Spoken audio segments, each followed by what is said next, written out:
KocoSports and ProWrestling.me's Ring of Honor New Japan Global Wars 2016 review. I am the huge one, a.k.a. the idiot Dave Koco, from those websites I mentioned earlier, and I am joined by a brand new tag team partner. We've been talking about this for years. I think we've been talking about this for 976 years. We're like, one day we should do a podcast together. And finally we have. We waited 2 days for you, so hopefully, no pressure. 2 days late. You better bring your A game. Kayfabe Connection. And I always mess up your name. I always mess up your show name. Like, I give you plugs all the time, but I'll always throw kayfabe in a second word that isn't connection. I'll be like, Kayfabe Express, Kayfabe Doodly Doos. And you're like, Dave, thanks for the plug, but if you can name the show right, I'd appreciate it. Fred, welcome to KocoSports. Thank you. And what's hilarious is before I jumped on, I was on the phone with Dr. Tom, and he said, yeah, and we're good. We're buds, but he called, he was like, yeah, kayfabe commentaries. And it's such an easy slip. And I'm like, no, they do the hoe bag, and people ask about Batista's dick size. Like, that's a totally different show. So that, yeah, I crack up about that because I just had that happen from freaking Dr. Tom. Well, we normally ask win, loss, or tie. What did you think? Now, two things before I ask you. One is I'm going to read this comment, and I'm not knocking the guy because he's a longtime YouTube commenter, Vlad. And he says, why are you so harsh on ROH? They have little money, for fuck's sakes, when WWE is the worst wrestling company right now. Now, listen, I review stuff, and everything I reviewed and previewed for Ring of Honor had nothing to do with money. Booking has nothing to do with money. I actually think Ring of Honor does amazing for their budget. But here's the thing. We don't want to become TNA fans. And this is my biggest fear about New Japan. If you're going to watch and review products, you have to say the good and the bad. And in the preview, I did not like some of the booking decisions. That is not a money issue. That is not a money issue. Booking decisions are not a money issue. And it's one of those things, as a guy who reviews wrestling a lot, they're like, oh, review my indie fed. And I'll say one bad thing, and they'll be heartbroken. It's like, no. As a writer, your best friends will tell you you're horrible to your face. As a movie reviewer, you review the good, the bad. So I want you to know, I think Ring of Honor is a good product. But if they do something bad, we're going to call them out on it. Same thing about New Japan. So, yeah. And when I do hit Ring of Honor, it won't be for money issues. But with that aside, I thought the presentation was amazing from where they started. I was not there live. You were there live. But watching on pay-per-view, I remember them wrestling in a gym, and they didn't hide it at all. Then they went through the curtain era, and now they look amazing. So if we do critique New Japan and Ring of Honor, it will mostly be about booking and wrestling, and that's not a money issue. You know, losing talent, I understand, happens because of money, but I don't want to be TNA. And what I mean by that is TNA to me is ruined. Because if you say anything good about it, WWE fans say, well, no, it's fucking horrible. They don't make money. But if you critique it, they cry and be like, you're just a WWE fanboy. Ring of Honor, New Japan fans, let's not go down that path. Let's not go down that path. And the second thing I want to say is Fred was there live. And pro wrestling and ice hockey have something in common. It is 10 times better live. I just think pro wrestling is better live than on television. So with that said, win, loss, or tie, what did you think of it? I give it a huge win. There was only, I think on the card, I would say there's probably only like 2 matches that I felt flat and were kind of hit or miss. But overall, it was a huge win. And I know we'll get to the main event, but that was a controversy in and of itself because there was all kinds of riffraff walking to go get my car from different fans and different people that were, you know, muttering, oh, no, yeah, and we'll get to that, but I'll save that. But no, overall, a huge win. I'll piggyback off the point you just made about ROH and New Japan. With me is always looking at things objectively and not wearing the rose-colored glasses. If it's good, it's good. If it's bad, it's bad. And ROH, at least in my opinion, has been in kind of a lull recently. even caught myself just not watching ROH TV for like the past 2 months, here or there, maybe catch an episode or two, maybe a match if someone was really buzzing about it. But this was the least amount of ROH wrestling that I've followed in months leading up until right around like Supercard. So, no, I totally agree with you on that. This definitely, the way things shaped up on the show, I definitely think that ROH is in the right direction, and it's everything that they did there, booking-wise, is for the better. The Dearborn show is another thing. I don't know if you want to say that at all, maybe at the end, or save that for we could definitely break it down. I have not seen any of the house shows or afterwards. I think New Japan, I'm not New Japan, but Ring of Honor, when New Japan comes to town, every event should be on pay-per-view. That's just my opinion, but we'll break it down as best I can. You were there live, so you'll probably see it a lot better than I did. And the main event was controversial, and we'll definitely talk about that towards the end. All right, let's just go in order. No affiliation whatsoever. I'm just reading the results off WrestlingInc.com. I usually just Google and see who did the best results. And to me, especially if you're using that as notes, having the match in bold and having the winner in bold and having like 2 or 3 paragraphs per match, that's the best way to do a text review, at least especially when it comes to me, because something, I like Ring of Honor Wrestling.com. I'm like, oh, they got the results up. No bold, no matches, just paragraph after paragraph after paragraph. And I'm like, dude, I don't want to read The Great Gatsby on air. So we're going with Wrestling. Castle reached his arms out. yeah. So it starts off with, well, first off, we didn't get to see this, but there was a pre-show match, a women's match. How did that go? I didn't get to see that match, and I was actually looking forward to seeing Kelly Klein. Well, I'm glad you were there live. Thanks for adding so much. I had an issue at the beginning because, one, Tanahashi and Tomohiro Ishii were nowhere to be found. They left the autograph line early, so I pitched a bitch about that. Then I went to go find my seat after I got my refund back and went to our row. There was no 7th row. We had row 7 on the entrance ramp. We were sitting on the entrance ramp, and there was the 6th row, no 7th row. There was nobody to be found to help us. And then the one guy that we did find was just a total dickbag the whole time. And so I unfortunately missed that women's match, the Women of Honor match, and their dark match. So unfortunately, because a lot of fans like us, we're always going to come back just to ask Shawn Michaels. But there's probably people that was their first live wrestling experience. And let me tell you, I'm discovering 2 new sports now that I live in Japan. I'm trying to expand because my son likes soccer, aka football, and some of my students like rugby. So I'm trying to expand. But let me tell you, if I bought a ticket to these new sports, and like someone's going to an indie event for the first time, and I didn't have chairs, I'd be like, I'm never going to a live rugby event again. There are probably people that maybe that was their first ROH event, and they're not coming back. Because, we'll probably come back no matter what because we're just horrible human beings. But if that's your first time, because imagine you love Ring of Honor, you love pro wrestling. Imagine if it was a sport that you knew very little about and you were just going for the first time. You wouldn't return. So that's no, I went to Global Wars last year in Toronto, and it was ran perfectly. Like there was ample time to meet everybody. The lighting was actually on. Like we went there, it was dark, which if you don't have flash on your camera or your phone, you're screwed. And it was just so weird. Like they had a good track record at all the events I've been to, and even last year's Global Wars. This year, it was so weird.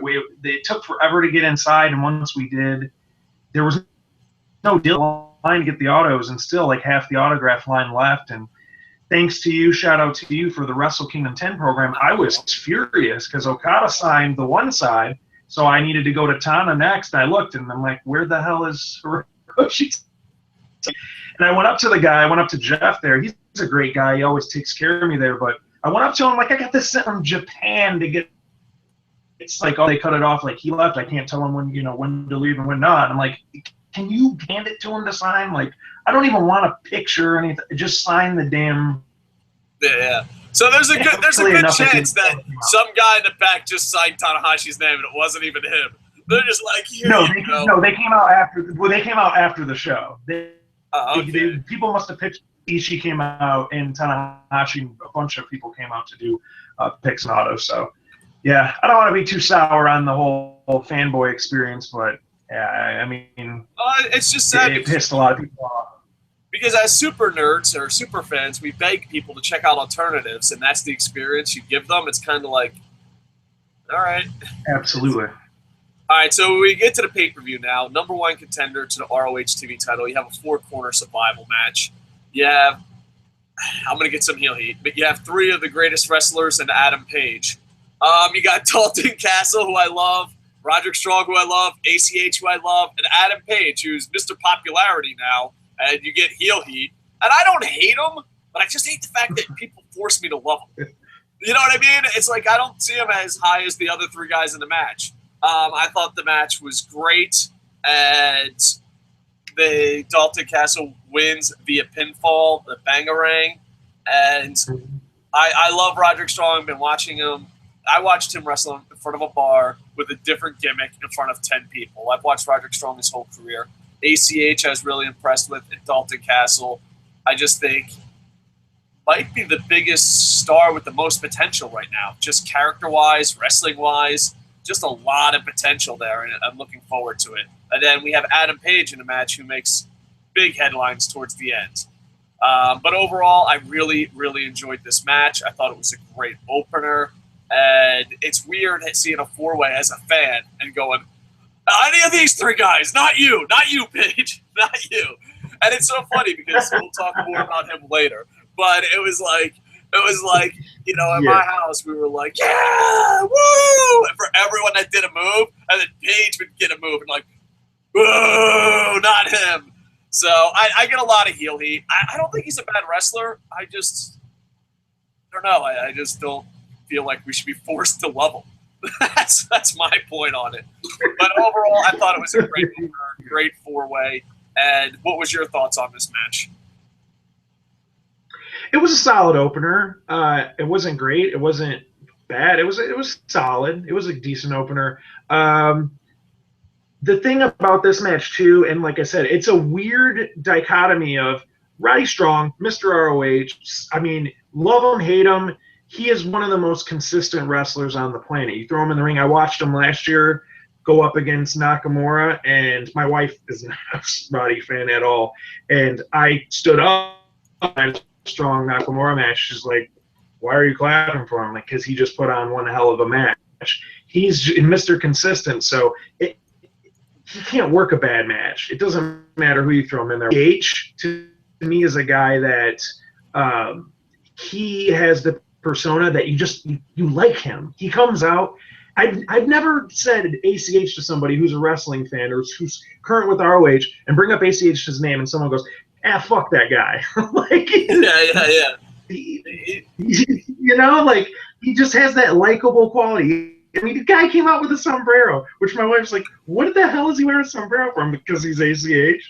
You know, he does an invisible basketball shot. He can do whatever the hell he wants, you know. But there's something really likable about him. And it was interesting to me, and I don't know if he was just kind of nursing something, but it was strange to me. He didn't really hit any kind of high spots in this. He didn't really get the signature flippity-doo-dahs, so that was interesting enough. But, yeah, Dalton Castle right now, he is one of the most charismatic wrestlers, not in even just Ring of Honor, but just period. And he has a goofy gimmick, but this guy's got like Roman Greco Olympic style wrestling background. He can put on a good show and leave the shenanigans aside if he wants to, but the character is so damn over it. Really, he could be a punch kick brawler guy. And, you know, I don't know if that would work with his gimmick, but you get what I'm saying. He's over right now.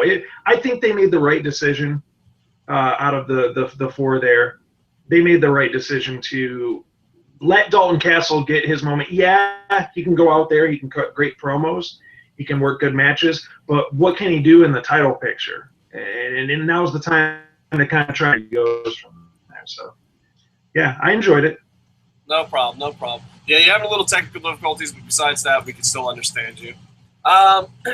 Yeah, now here's the thing. When I go to, first off, for the audience, live audience, we will be going to live comments. If you want to get to the head of the line, just go to @KocoSports on Twitter. And now when I go to Wrestle Kingdom, I usually go to Wrestle Kingdom every year, and I consider Global Wars to be one of ROH's biggest events of the year. Sometimes you get a feel. Like, you're like, oh, you knew Okada was going to be the next big star. You knew Nakamura was going to be the next big star. You knew Naito was going to be the next big star. You get a feel by just the audience and the merchandise and all that. Did you get a feel over who will be the next big ROH star just by being – because it's different being there live. You see who's actually buying the audience, what they're talking about, who they're cheering for. Is there anyone in this show that stuck out as you're like, oh, he's not a big star yet, but he will be? I mean, Dalton Castle was super over, like just super over. Something that was really strange to me, Bobby Fish, and I know we'll get to that later, but they were dead the whole match, and then they wait to react later on, and it was a strange sort of like, so this is kind of a big match and a big deal, and this storyline's been kind of going on and teetering. Why is the crowd not responding? But then they kind of changed their tune later on, so that was strange to me. Moose was over. Moose was over huge, which it's nice to see him in New Japan getting the love from the New Japan crowd as well. It seems like he's getting super over there. But nobody really that's not already player already in Ring of Honor. I don't think there's anybody like, oh, a star was born. I will say, though, I would probably go with Cheeseburger was super over.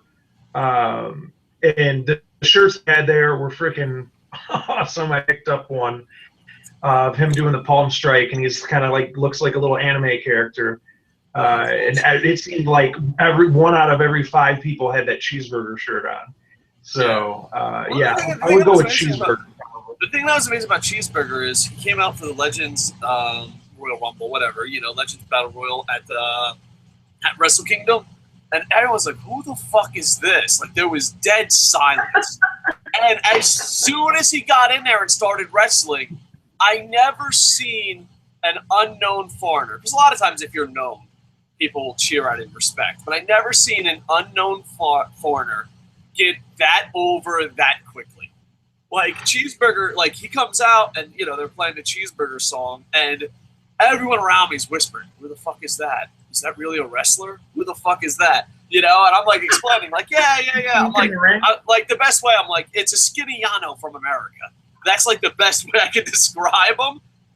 And he got so crazy over so quickly. But he was wearing Tigers gear, so Cheeseburger. You got to join a Giants fan. Next, you got the Addiction versus Cheeseburger and Yushin Thunder Liger. Liger gets dumped on his head. The Addiction just makes me sad. And all the wrong reasons. Because Christopher Daniels was one of my top 5, top 10 wrestlers of all time. Matter of fact, if you went on a time machine, went back to radio days, before YouTube, I was skinnier, I didn't stutter as much, less cursing. When I was a young man, I made this claim, and I felt it from the bottom of my heart. I said Christopher Daniels is better than AJ Styles. I did. I thought Christopher Daniels at one time was better than AJ Styles. And I am 100% wrong. It's the biggest mistake I've ever made in my life, and that's coming from a guy who fell from a helicopter. It's just, what happened? What happened? We have a theory.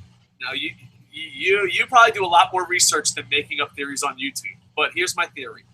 Christopher Daniels is dead, and Kazarian needs the booking, so he just brings them all on like Weekend at Bernie's. That's my theory. There's no science behind that theory, but that's my theory. What was your thoughts on this match? And is Liger okay? Because on the pay-per-view, it looked horrible. There was an emphatic ooh from the crowd, and just everybody kind of looking over at one another like, what the hell just happened? just dumped him. Kaz just dumped him on his head, and I mean, this guy's 50 plus.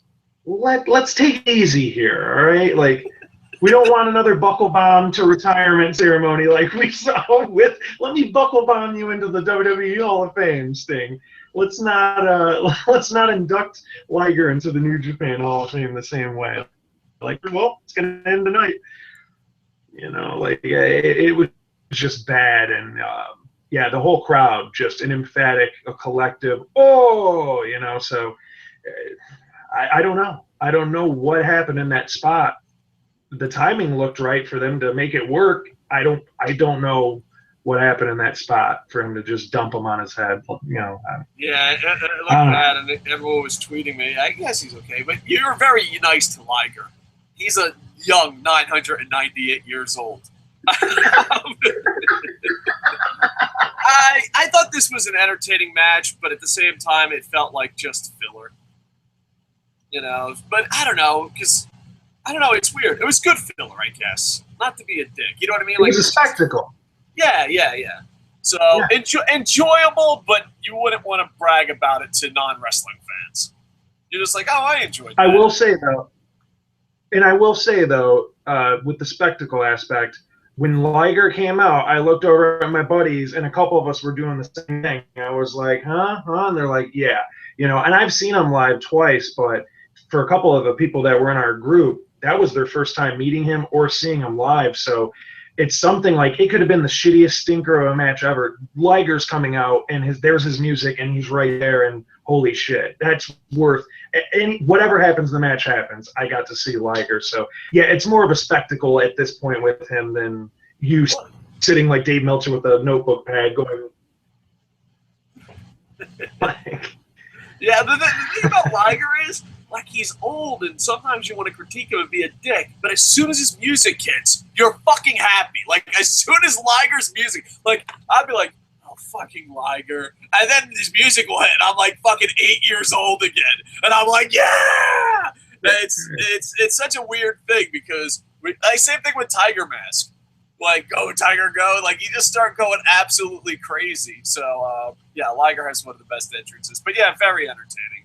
All right, let's go to a couple live comments. If you want to get quickly, because the YouTube chat is horrible. We will get to the YouTube chat. Just know it's horrible. Tweet, go to @KocoSports. We got the Oversell Podcast, @Oversell Podcast, calling us the king of wrestling hipsters. This is how old I am. I'm not really sure what a hipster is. That's how old I am. Like, people are like, you're a hipster. And I'm like, what is that? I think hipster means, like, you're a young guy that likes old things. I don't think we're hipsters. I don't know your age, but I'm just old. Like, I don't think you might be a hipster because I don't know your age. But I think, like, I don't know what a hipster is. I know this is going to be embarrassing because I get called a hipster a lot. But I don't know. I think I'm just old. I don't think I'm a hipster. I think I'm just old.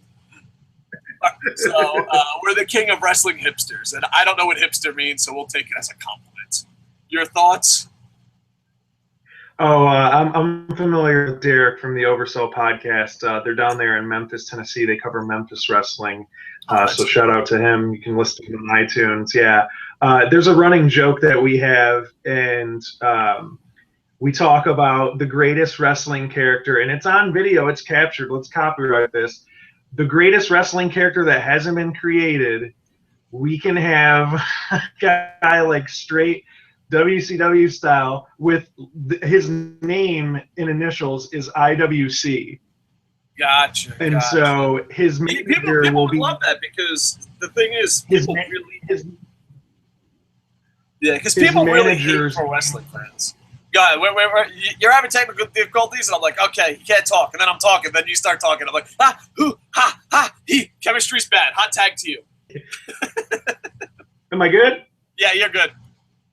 Okay, and IWC's manager is named Mark Out. And so every move that he hits, he's like, did you see that? And he's, he marked. But we always joke about the sort of like WWE only fans. Anybody that likes something other than WWE, you're a wrestling hipster with your skinny jeans and your Bullet Club shirt, So, yeah, just a little joke, Gotcha, a little inside joke kind of thing. All right, but yeah, I don't know which one. There was a guy in Indies, Florida Indies. His name was Mark, and then Zout, and his gimmick was he retired, but his gimmick was every match. He was Damien Sandow before there was a Damien Sandow. His gimmick was every match he came out as a different wrestler. So he'd buy like all the gear, and he was like a legit wrestling fan. So like it was hilarious. So what it would be like, Macho Mark's out, or like I don't know. It was just, and it was kind of funny and weird. But yeah, that was in IPW Florida Indie days. Oh wow. I don't know what a hipster is, but I think I just guaranteed myself I was a hipster with that comment. And Derek, and it's Irwin Wayne Charles. Irwin Wayne Charles, a.k.a. IWC. Gotcha. Good stuff. Hey, if you're an indie wrestler, I'll let you have it. Well, I was gonna do, this is the worst gimmick ever. I was gonna be a guy that never won, but I was gonna do tons of hype packages, and I was gonna be Pokemon, dressed like a cheap imitation of Liger meets Pikachu, and I was gonna do nothing but hype videos for like 6 months, and then I was gonna get in the ring, and I was gonna spend all my budget on an entrance. And then the first match ever, they mispronounced my name and called me Pokemon, and I was going to punch them in the face and be disqualified, so I never got my first match, and that was going to be my career. I was going to come out with Pokemon cards, but it was Pokemon, and then I was going to do The Rock and go, Wakiga, which means smelly guy, or, you know, it's just smelly, I guess, in Japanese. And that was going to be my career. I was just going to have an entrance, and the ring announcer was going to mispronounce my name. I was going to slap him, be disqualified, and leave. It never came to happen. Never came to happen. And they say Russo has horrible ideas. He never had Pokemon. Bro, I got to tell you, bro. All right, Boom Boom wants to be invited in. Boom Boom, listen, I'm going to invite you in. But if you did not, Boom Boom is famous for this. Invite me in, bro. Did you watch the event? No. So, Booms, I'm going to invite you in, but you can't come in if you didn't watch the event. You know, there has to be a rule. Well, as a matter of fact, before I invite you in, let's make it clear. Did you watch the event? I love you, Boom Boom, but we're only like one match in. we got to rock and roll. We're 2 matches in. All right. And on Facebook, Ricardo Edwards gives the pay-per-view a weak win. I kind of agree with weak win. I almost want to say tie, but it's factors that ROH can't control. And, you know, like, this is unfair of me. I kind of knock it because it's $35. I had to pay $35. I wasn't there live, and I'm like, I get everything for $9.99 in New Japan and that. So, like, I give it a weak win just because I thought the wrestling was tremendous. I thought the shock value a lot of people liked, and we'll get to the main event. But I thought the booking was kind of weak, especially going into it. They ran a better show than I thought it was going to be. But going into it, I thought, like, the non-title, why? Why was it non-title? Like, I lose my shit. By the way, you want to make me angry? Just be like, I think we should have more non-title matches. I lose my shit way more than a grown man should. But, you know, and I even went during it. There was a match that I thought was absolutely horrible booking-wise. Not in-ring-wise. There's a difference between booking and in-ring-wise. I thought one match was completely horrible, and I remember putting ROH wrestling greater than ROH booking. But I give it a weak win. And but I think if you were there live and if you're a big fan of the Bullet Club, you enjoyed it a lot more. I'm not as big of a Bullet Club fan, Team Chaos for life, but I give it a weak win too. All right, let's see on YouTube's. All right, YouTube's. I love you, man, but can we keep the racism and homophobe bashing to a minimum?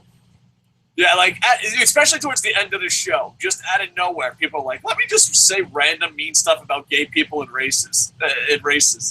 And I'm like, why? Why do you do this? Zaya's Wrestling Corner's happy. He says, Adam Cole, baby. That is all. Andy Papp says, Bullet Club is for life. Someone tweeted me, and I apologize for not knowing. They say, how do you officially get into Bullet Club? And I say you go to Pro Wrestling Tees and buy a T-shirt. You're in. Like, yeah, that's it. Wait 3 weeks to get it. Andy Paps loves Bullet Club, baby. Yeah, everyone loves Adam Cole. Like, do you ever see a wrestler that everyone loves and you're like, yeah, I don't see it? That's Adam Cole to me. But then again, I don't like Bullet Club, so it's like a perfect marriage of stuff that I'm like, people like it. Andy Papp says, huge win. Yeah, the big Bullet Club guy thinks it's a huge win. Shock there. Saya's Wrestling Quarter says, Bullet Club is just too sweet, and they start too sweeting everyone, and we'll come back, because I think there's a long list of just going too sweet back and forth. All right. Let's go back to breaking this down. Next, you have the ROH Tag Team Championship match, War Machine versus Briscoes. I love War Machine, but I always feel like they're so out of place at Ring of Honor. But lately I've just been like, you know what? It's good to have different styles. I enjoyed this match because on the whole card, it stuck out as just different. It just stuck out as a different match. Like, so I enjoyed it a lot. I was happy and shocked because, like, I honestly didn't know if War Machine. I predicted War Machine was going to win, but I thought maybe they would give it back to the Briscoes, and I would love to see this again. But War Machine does win via pinfall, fallout to retain the ROH World Tag Team Championships. And it's weird because I enjoyed this match. And I don't know if you feel this way. I enjoyed this match tremendously, but it didn't feel like an ROH match. I don't know if that's a good thing or a bad thing. What was your thoughts on the tag team match? Well, first of all, War Machine came out to one of the quietest reactions of the night. They're the champions. And I don't know how that translated on TV, but it's like their music hit, they came out, and it was like, all right. And I think that with the video packages and with everything playing and, the rumblings from the people around you, it felt like, from a booking standpoint, like, okay, the Briscoes haven't had the tag belts in a few years. Like, War Machine's title reign's been kind of ho-hum. But yeah, it felt so weird, especially when Briscoe hit the J-Driller on Hanson and Hanson kicked out. Like, disbelief. Like, everybody in the building's like, what? That didn't end it, So there was some disbelief there. And this is one of those matches that I felt like, and I try to stay away from too many Reddit forums and discussion forums, like you said, the racism, homophobic bullshit, just people just shitting on everything. Nothing's ever good enough. But the consensus it seemed from everybody watching it on TV was that, this was one of their favorite matches, and it was great. And being there live, and I don't know if it has to do with being in the back by the ramp and that night action and that playing a factor, just something felt flat about this match. And I don't know if it's War Machine. I don't know what it was. It's just, something about it just felt flat. They brawled. We got that. They were hitting pretty hard. The physicality was there. Just the match itself, from start to finish, I don't know. Just something felt flat about it, and that's just me. That's another thing is, well, in Japan we call that the Red Dragon Pop. But the thing about War that bad? Red, yeah. Like, the thing is, it's so weird because we'll get to Red Dragon, but here's my view on Red Dragon. They're absolutely amazing wrestlers that for some reason I don't give a shit about at all. And then, Red Dragon comes out, and no one fucking cheers ever. Like, I feel bad for Red Dragon in Japan. Because it's so funny, because they're always going against popular teams. Like, Young Bucks, yeah! Ricochet and the other guy. I know his name's Matt Sydal, but we don't know his name in Japan. Ricochet and the other guy, yeah! Everyone is going absolutely fucking batshit insane. And then here comes the Red Dragon. They're like, you got Poco Pang? Are you online? You're online? Oh, cool. Yeah, I'm online too. Let's talk. Oh, the match is about to begin. You know what I mean? I don't know. And the thing is, Red Dragon, you go to anyone. Are they amazing wrestlers? Yes. Do you care? Not at all.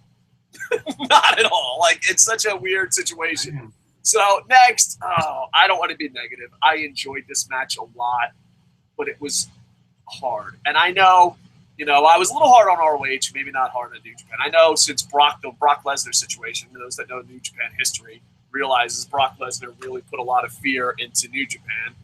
But the fact that it's a non-title, that is fucking ridiculous.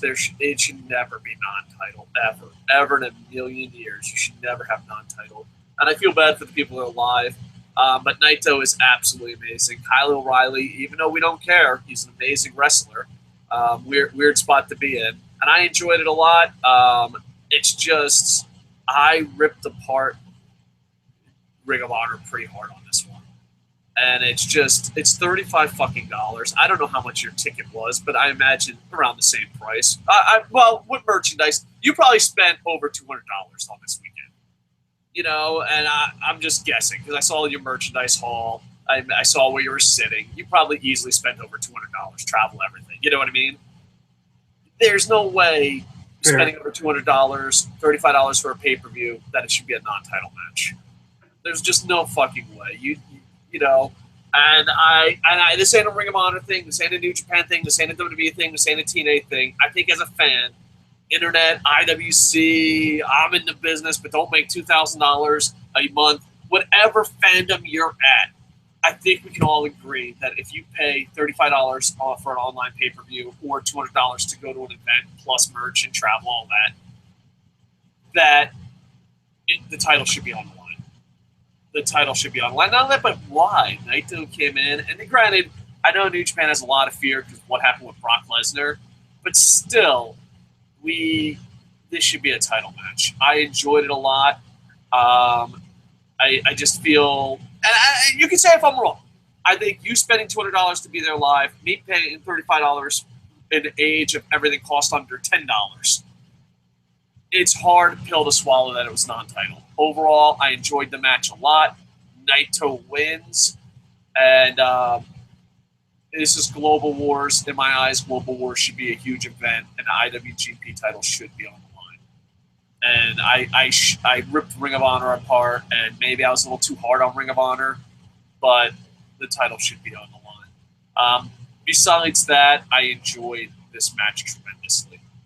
What was your thoughts on Naito versus O'Reilly? See, and I'm going to go in a different direction with this. The way that they're booking Naito, he's kind of too cool for school with the IWGP title. Yeah. And that draws heat in and of itself because we've had debates. Oh, the NWA title is the title, and there's people that think the WWE title is the title. The IWGP title is the title. You know, we have those debates. Naito wins it. He fucking murders Red Shoes and takes this shiny new belt after he won it and goes, oh, cool.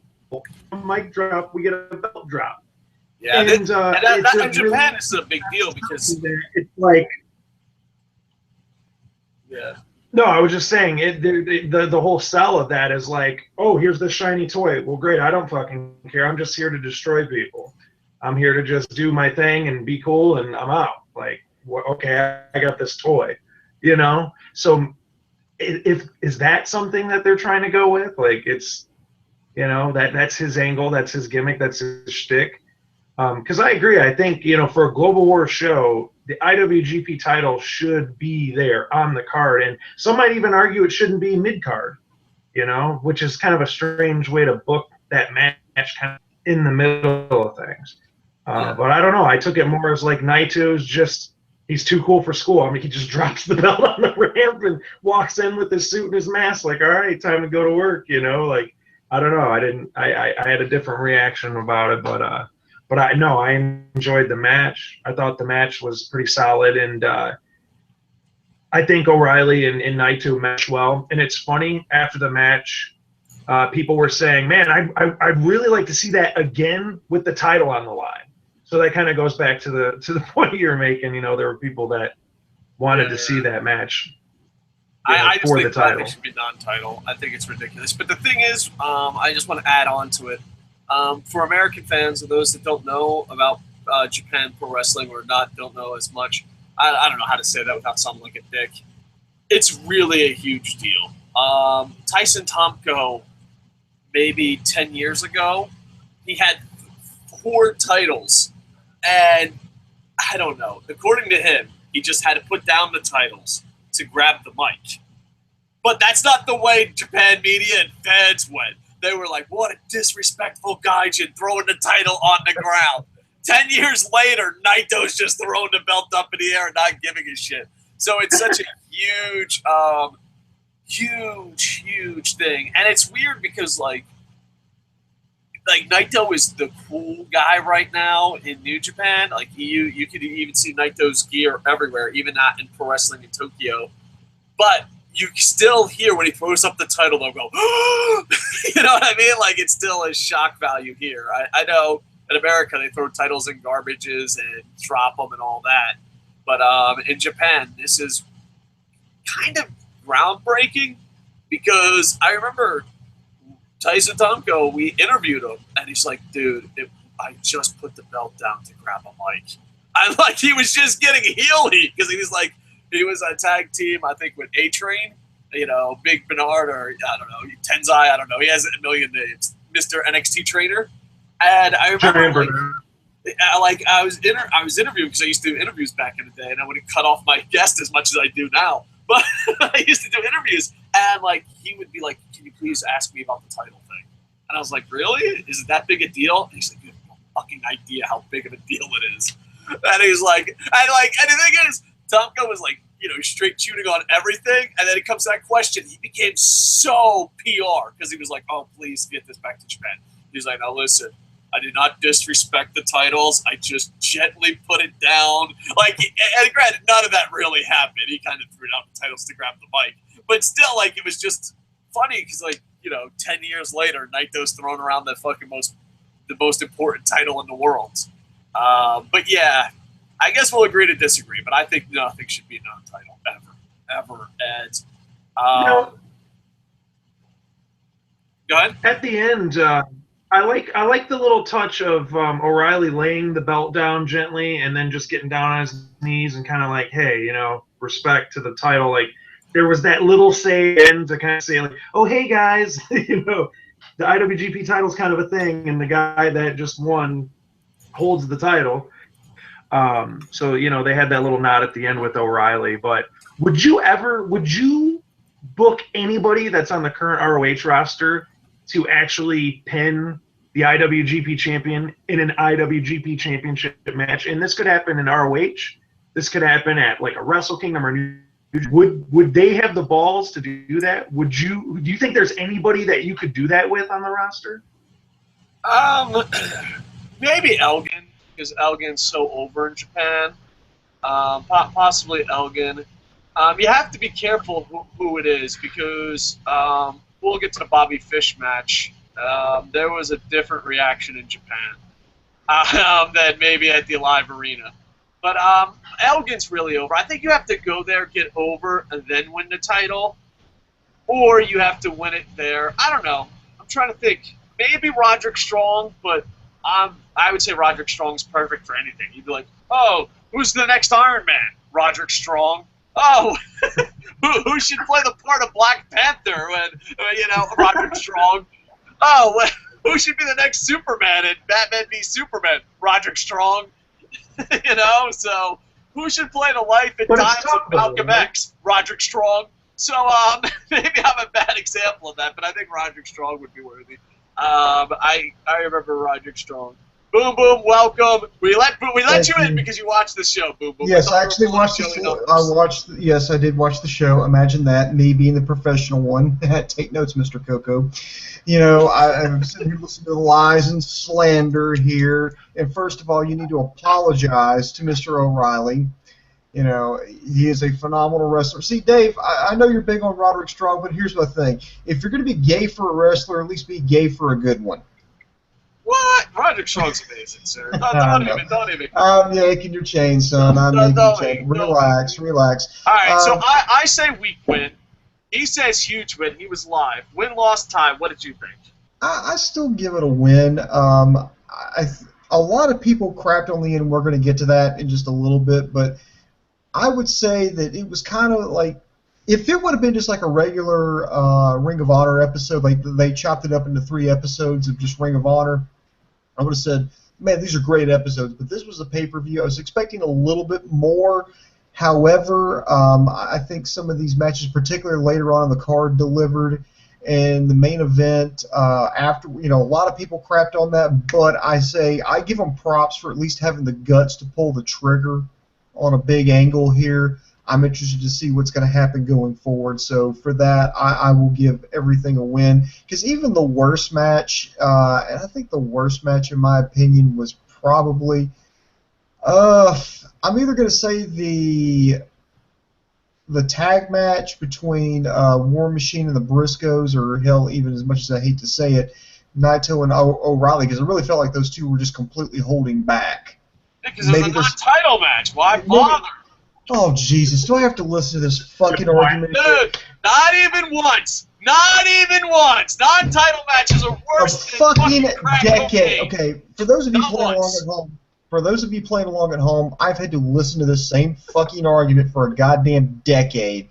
Never, no title matches. It doesn't count. No, well, never. Let me tell you this. I booked over probably 3,000 shows. I've never had a non-title match.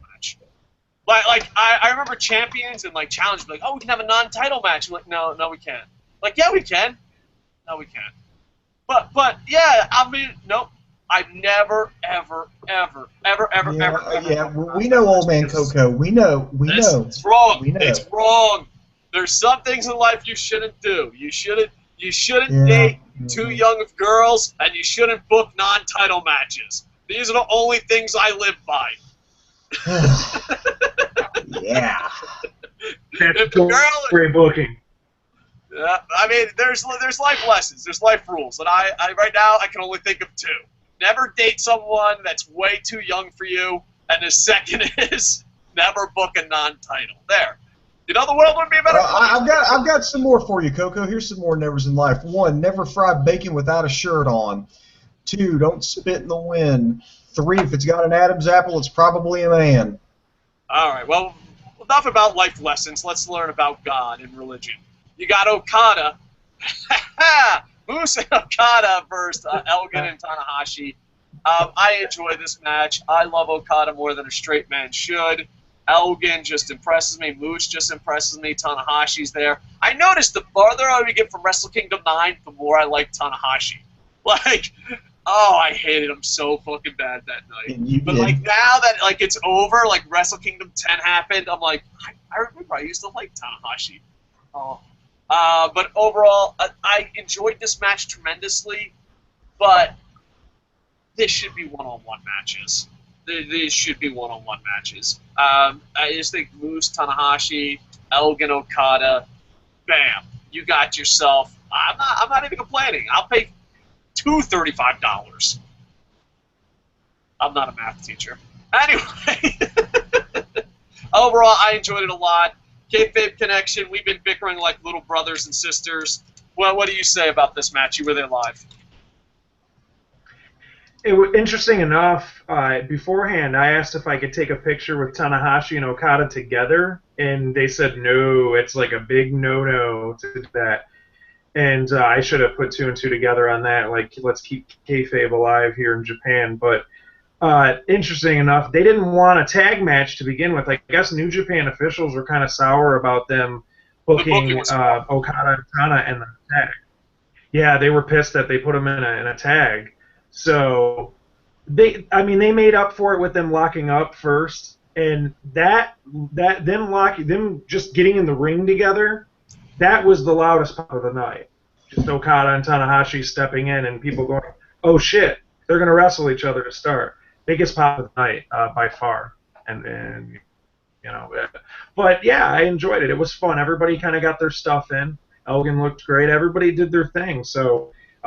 Tag matches, though, yeah, I was kind of bummed, especially when they announced this beforehand. I really wanted to see Okada in a singles and Tana in a singles. So, yeah, for what it was worth, I think it actually exceeded my expectations. So, you know, I enjoyed the match. Booms, your thoughts on the tag? My thoughts on the tag were, I felt like they did this match just specifically so they could get Okada and Tanahashi on the card without them actually have to tie it up one-on-one again. So they put them on there, and they got him on there with one particularly Moose because they're trying really hard to get him over, and Michael Elgin. I think that's the one that got away. That's the fish that Ring of Honor let get away. He was on there for the longest time. They really didn't know what to do with him. I mean, hell, we criticized the hell out of him, and then he goes to New Japan, and we're like, oh God, that's the best Ring of Honor's going to send. He goes in the G1 tournament, and it's like, whoa, who the hell is this guy? And then it's just like, boom, his career turned around overnight. Now he's signed up with New Japan. He's completely turned around.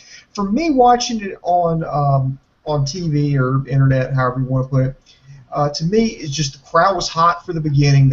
They could not wait for Tanahashi and Okada to tie it up. They did. They got upset when Moose came in, and then it just the energy just went down. It went down, and then it just picked right up towards the end when Okada hit that Rainmaker. And then they'd come back up. So it was like started out hot, it died down, and then just boom, finished on a good note. So I guess maybe that's all you can really hope for, especially out of a tag match that was kind of thrown together. I want to ask, do you think Ring of Honor is really accomplishing what I think they were trying to do, is get Moose over, basically build up his credibility to where he can make a run for the Ring of Honor Championship? Kayfabe Connection, you can go first, sir. Your guest. No, absolutely. I think I don't see Moose getting in the title picture soon. I kind of have my own theories about that. I'll save that when we cover the main event. But I could definitely see Moose getting, maybe a year from now if he's still with the company. I say within a year, Moose is going to be wearing ROH Gold for the heavyweight championship. The way that they booked him, and I was there in Nashville for Best in the World. Got to see him, and immediately he was loved by fans. There was a fan in the crowd that yelled at him, "You need to work on your promo skills." Like it was his first promo, yet the people were still kind of behind him. And he had that whole stigma of being a football guy. He had that stinker of a match with and this is it's gonna bother me. The dude that had the undefeated streak, what was that dude's name? R.D. Just kind of disappeared. R.D. Evans. He had that stinker of a match. They had that real bad botch, and I guess people were blaming him for the botch, and clearly it was his fault, not Moose's, but R.D. Evans, and that was kind of the one weird spot in his booking in ROH where it just didn't really work. But yeah, I definitely see them. The whole goal was to make Moose look good. So throw him in there with two Japanese legends, and the rest is done. But he had the grandiose entrance. I mean, for the big pay-per-view they did, nobody really had like a big. I mean, other than Colt Cabana, Moose had a big deal production, just like with Okada. So yeah, I think from the package, the entrance, all the way up to just how they booked it. I mean, hell, Moose contributed to the pinfall with the spear. So it was definitely get Moose over time in this match. So. Yeah, I think their goal is to get someone that's over, that looks like a WWE guy, that can wrestle like a Ring of Honor guy. And I think that they don't want to risk it, but they want to build it up slowly. And I think they're doing a pretty good job. Because if you can get a guy that looks like a WWE guy, wrestles like a Ring of Honor guy, but the fans are behind, that's just, I think it'll bring your company up to a whole new level. And not only that, but also WWE, when WWE fans and WWE kind of make fun of Ring of Honor, they're always like, oh, no one is as big as me. Look at these muscles. And then if you have Moose that can work a respectable ROH style, looking like he does, it's kind of like, oh, fuck me. If you're WWE fans or WWE, So, but, you have to worry, too. WWE has a lot of money. So, like, thanks, guys. Thanks for making the Moose. Moose is counting his money. But yeah, next is the reason I bought the pay-per-view. I was on the fence. This match is the reason I bought the pay-per-view. It's the match that my neighbors came over to see because they're like, oh, you're buying the pay-per-view? Hit me up when Ishii's on. I thought this was the best match of the night going in. Like, I thought this was the real main event I cared about. Nothing against Colt Cabana. It's just I'm more of a New Japan guy. And just to hit on that, I thought Ring of Honor years past booked New Japan like they're equals, or Ring of Honor is bigger, and I think that's bullshit. And then I thought they were fixing that. We're like, oh no, we're going to just put on the best wrestling ever. But this show, it felt like, oh no, Ring of Honor thinks they're better than New Japan again. No. Hold on. No. Hold on. All right. What, you disagree? Yes, I completely disagree. All right, they have Billings. Which New Japan guy was in the main event? It's the Ring of Honor show. It's like saying, okay, no, Ring of Honor, go look at the Global Wars. Go look at Global Wars. Hold on, stop. No, you stop. You split it up, and I'll tell you why you're wrong by just a graphic. Go on, talk. No. I will tell you why I'm right, and you will sit there, you will get nothing, and you will like it. Because let me tell you something. When they've been doing this, yeah, with rare exceptions here and there, the New Japan guys are going over largely on these co-shows. Go back and look at it. You can laugh all you want, but that's a freaking fact. In fact, this was the only one. This match here was the only one where a Ring of Honor guy went over a New Japan guy for a title. Why? Because Tomohiro Ishii could not consistently defend the championship. Mm-hmm. And I see your point. I just disagree. And okay, that looks like it's a coach show on the graphic. It looks like a coach show on the graphic. And plus, when the guys showed up there at Wrestle Kingdom 10, all the Ring of Honor guys lost. I mean, you just can't say that, oh, well, Ring of Honor thinks they're the shit. I mean, it's like, dude. Well, here's the problem. One match, they put all the New Japan guys over. New Japan is better. There's no way it should be in this. I'm not arguing that New Japan's not any good. I'm not arguing that. You're arguing all that. I'm saying is it's a coach show. It's a coach show, and it felt like a Ring of Honor show. Oh my God, you're the same guy who bitched about how, oh well, they didn't win the Young Bucks. It's like, oh, they didn't let them bring out the IWGP Juniorweight Tag Team Championships. Yeah. But then you failed to mention, oh, they also booked Alberto El Patron in the match, and he didn't bring out the AAA Mega Championship either. Yeah, but they're not a working agreement. There's a difference. Here's the thing. I think there's no way Ishii should have lost to Bobby Fish. No way. Never in a million years. The match was entertaining as fuck, and let me tell you, in Japan, people didn't bother. They left. They did not see. Granted, they didn't pay for it. I imagine if my fucking cheap-ass neighbors fucking paid for it, they might have stayed. But no, they came in, saw Ishii. Ishii lost. They're like, this is bullshit, and left. They don't know what the fuck happened with Bullet Club. And I left, but I disagree. I disagree tremendously. I saw this card, and I was like I saw the card. This was the match that put me over the top. I wouldn't have fucking paid for this shit. Like I said, but Bobby Fish does win technical submission, rear naked choke. Ishii doesn't tap out, which I'm always a big fan of that finish. They don't do that enough.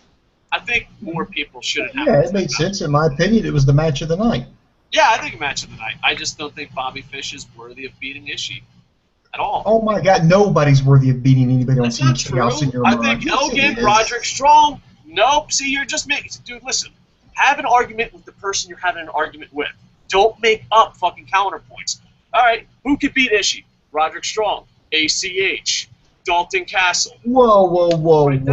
Right there's three fucking people that could beat him. You just told me that you don't believe Bobby Fish isn't worthy of beating Ishii. But ACH, a cruiserweight, is. Well, yeah, you're right. ACH is off the list. All right, so Roderick Strong and Elgin. There you go. Way to go, Booms. You fucked over your. I was trying to throw you a bone, Booms. I was trying to throw you a bone. I was trying to throw ROH a bone, and you fucking like, yeah, ACH can't beat him. And you're like, you know what? Now that I think about it, you're right. Matter of fact, Ishii should never lose the title again. But overall, besides Ring of Honor thinking they're bigger than New Japan, I honestly thought it was a great match. I was just completely heartbroken, and so was everyone else here. How was it there live? It was weird because it was dead. Yeah, the match was dead, and I don't know if that translated on TV because I have not watched that back yet. But yeah, it was just it was dead. On TV because, and then the finish, it erupted. No, it translated on TV because there was a delay because I remember iJapan goes, "Oh wow, one of our heroes lost," and they're not even cheering. And then out of nowhere, they're just like, "Let's throw streamers!" Like there was like it took on television. It took it looked like it took them like 3 minutes to let it sink in. Like that's what it looked like. Yeah. Yeah, to me it didn't come off as dead on.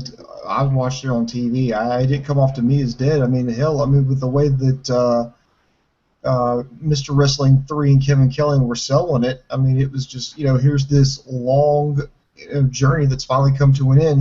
He got screwed over in that first match against Strong that he gets, and Strong's hit his revenge and cost Strong the television championship. He fights his way up the ladder, and now here's this championship match, and he finally achieves it. And it's just, I mean, unless they had like 50,000 plants throwing streamers, I mean, I'd like to think the. No, I just think there was a delay. I think there was a pop. There was just a delay. Yeah, no, there was definitely a pop. Like I said, it's weird because there was no hero's welcome for Fish when he came in, and just the finish. And I think it had to do with him, Ishii just kind of like, he's not tapping, and it's like, I even looked at somebody next to me. There were people like, did that just happen? Like, Fish won? That happened? Just the way that the finish was booked, there was that weird delay.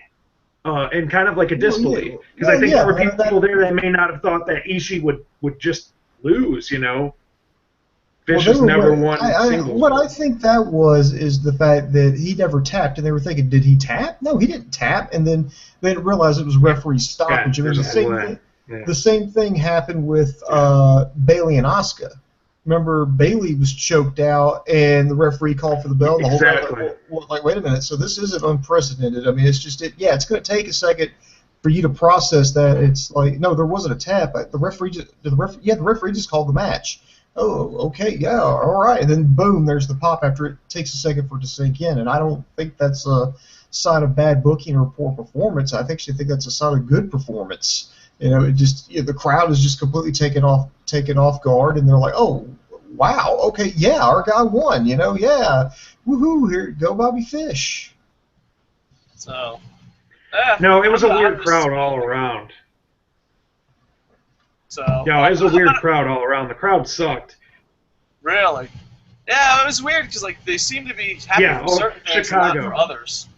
So yeah, we'll Chicago is the most overrated wrestling crowd ever. I said it. There, I said it. Hey, at least you're rated. I grew up in New Jersey, and New Jersey, New York, Philadelphia. Fucking we eat, breathe, die. Then I moved to Tampa, and Tampa has like a tradition and its history, and they love their history, and they talk about those, FCW and all that, and Graham, and they talk about all that great stuff.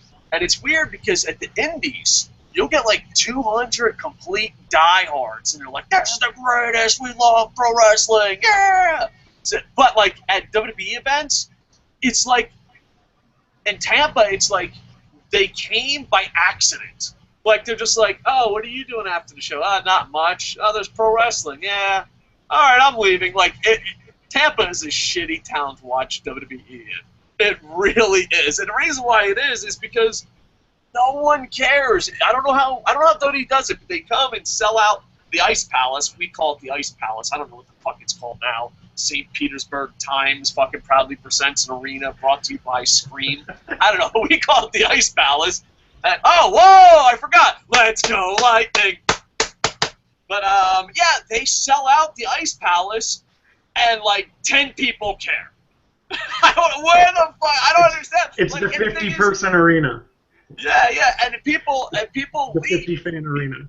People leave all the time, and it's weird because I used to get sit in the front row, and no one talked about pro wrestling.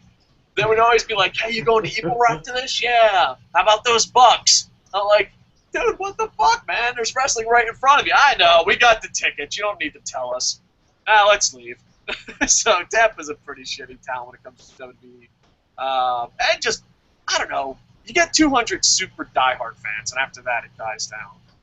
And when you have an arena full of people, 200 people seem like 10. But yeah, so next you got Bullet Club. Oh, first off, Booms brought up something I want to bring up. And you wouldn't know this. Mr. Wrestling 3 was beyond fucking awesome. I like out of nowhere, I just had to tweet fucking people. I never tweet celebrities, but I tweeted Mr. Wrestling 3, and I was just like, I love you. That's all I said. I was just like, I love at, and then I put, dude, it's like, dude, I don't know about you. I watch a lot of Ring of Honor, and I watch a lot of commentary. Dude, Steve Corino brought his fucking... Like, let me put it this way. You were there live. I think you should still go watch it just for Steve Corino. Mr. Wrestling 3. It was beyond fucking amazing. And not only that, but... Counter. Dude, he had a super kick counter. Dude, it was absolutely fantastic. You know, Mr. Wrestling 3, whoever you may be, you were absolutely awesome. I loved him throughout the night. I just thought, and not only that, but the semi-main event and the main event, he was off the fucking charts. He had a counter. I don't know if they showed this live, but he had a counter with his face and his super kick counter. Mm-hmm. And he said he spent like $6,000 on it, and his wife was mad. And he's like, oh, they're going to break the record of super kicks. And I don't know if you noticed this live, but on the pay-per-view, there was 0 super kicks in the match. And Mr. Wrestling 3, Mr. Wrestling 3 loses his shit. He's like, my wife is going to be so mad. I spent $6,000 on it. Oh, it was classic. I enjoyed it. The Bullet Club, Kushida, Matt Sydal, and the Motor City Machine Guns. I'm a huge fan of the Motor City Machine Guns. It broke my heart when they never came back to TNA and had a really good run, healthy. I mean, they've had runs, but I was expecting the Motor City Machine Guns to be the face of the tag team division for a long time in TNA. And when that didn't happen, it was heartbroken. So the fact that they're back together brings joy. The fact that they're with Kushida brings joy. You know, and then there's always Matt Sydal. I love Matt Sydal, but he's always like around too many awesome people. You ever see, like, Matt Sydal is an 8 hanging out with 10s. So in other words, he's like you.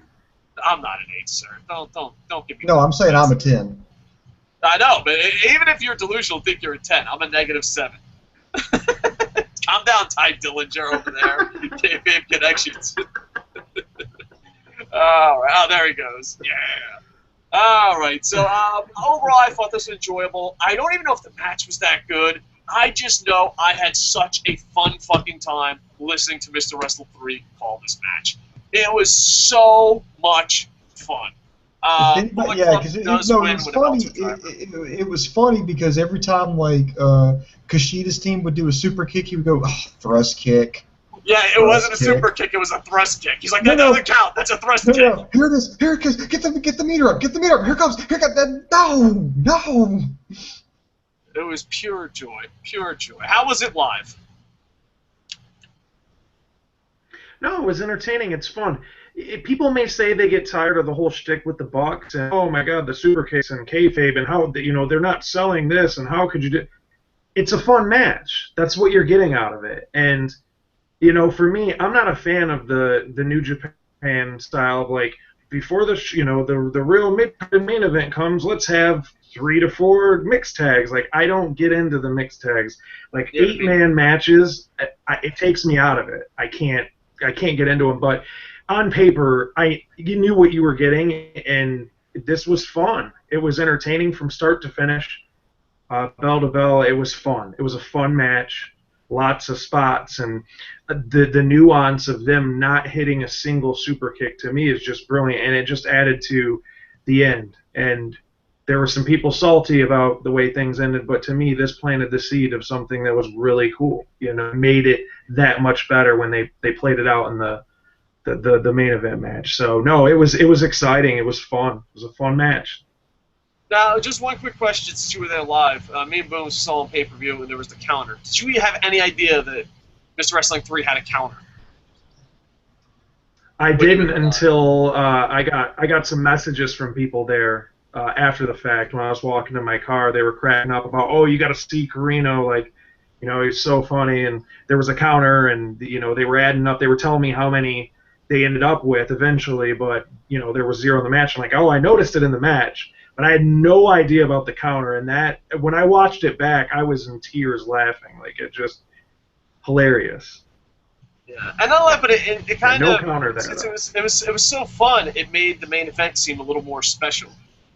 Booms, you got anything about the super kick counter?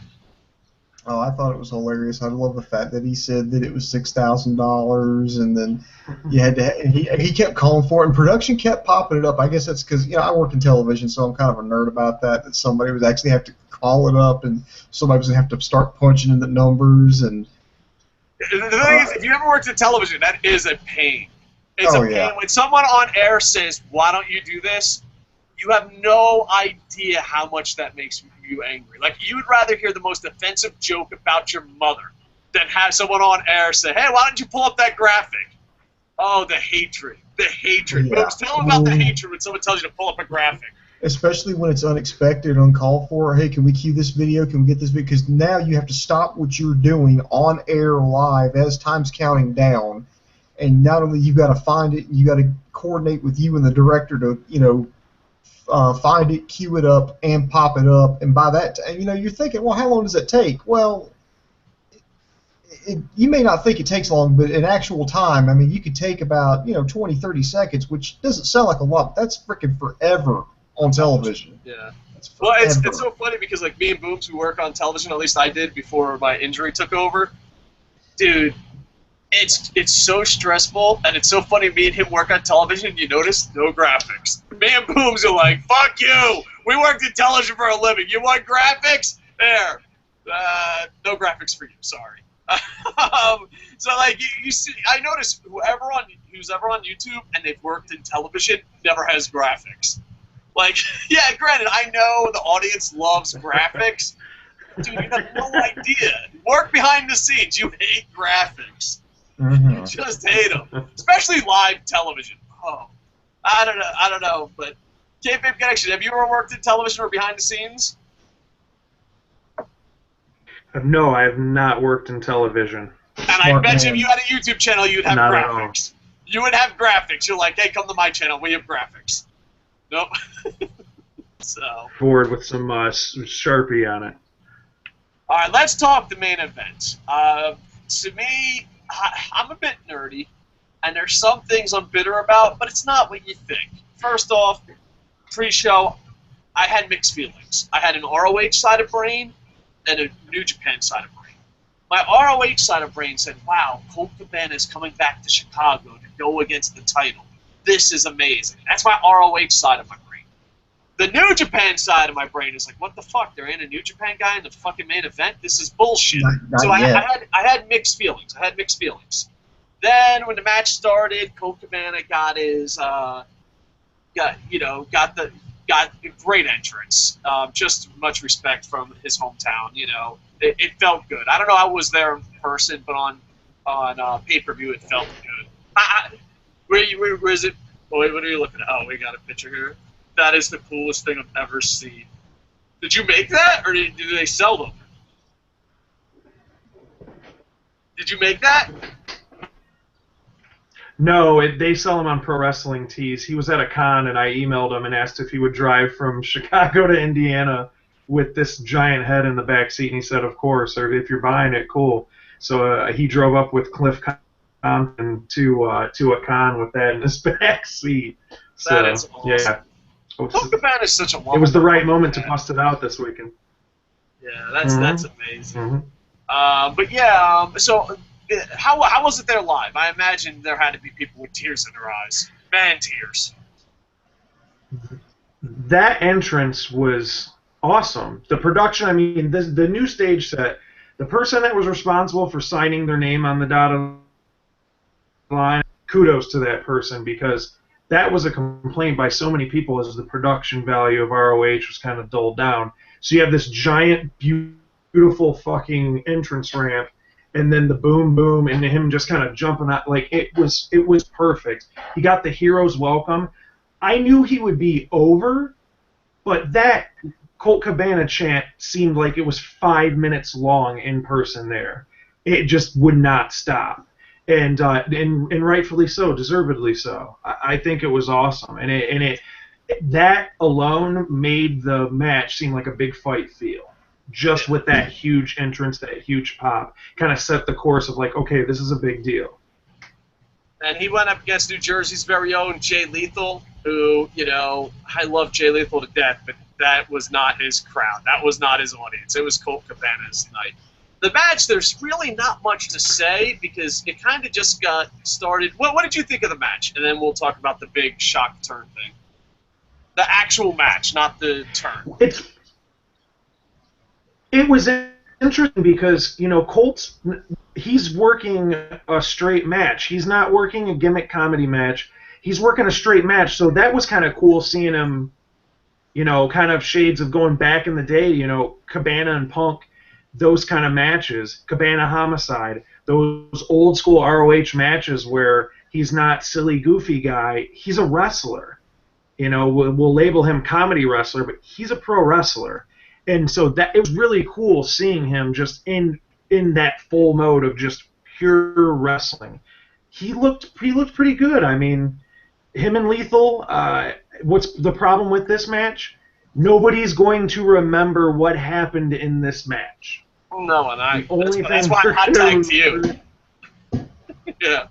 The only thing that they're going to remember is what happened after. But watching it live, no, like I said, from the cheers to the start, there was a big fight feel. Interesting enough, though, being there live, there were these 4 dickheads in the front row that would not sit down. And I think they were the 4 Jay Lethal fans that were actually there in Chicago Ridge. But they would not sit down. And I don't know how old you are. You sound like an old man. Like these young whippersnappers standing up. And nobody had the balls to tell. I'm 6'3", 260, so if you're in my fucking way, I'm going to tell you to sit down. And I screamed down in front, which I blew my wife's eardrum out by doing so, and they still wouldn't sit down. So, like, for like 5 minutes of the start of the match, I'm trying to get these dudes to sit down. Then, over by Colt's parents, there was a heckler during that, what seemed like a 5-minute Colt Cabana chant, ending the Colt Cabana eats his own shit. Like, he was just saying the most...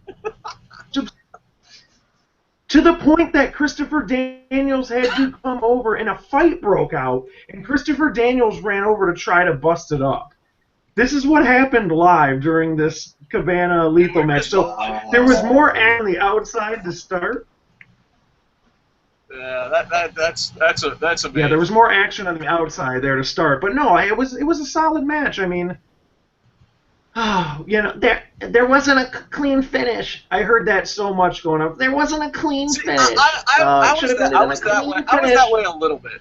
I know you're mocking people, but I was that way a little bit. But here's the thing. We'll let Boo Boo.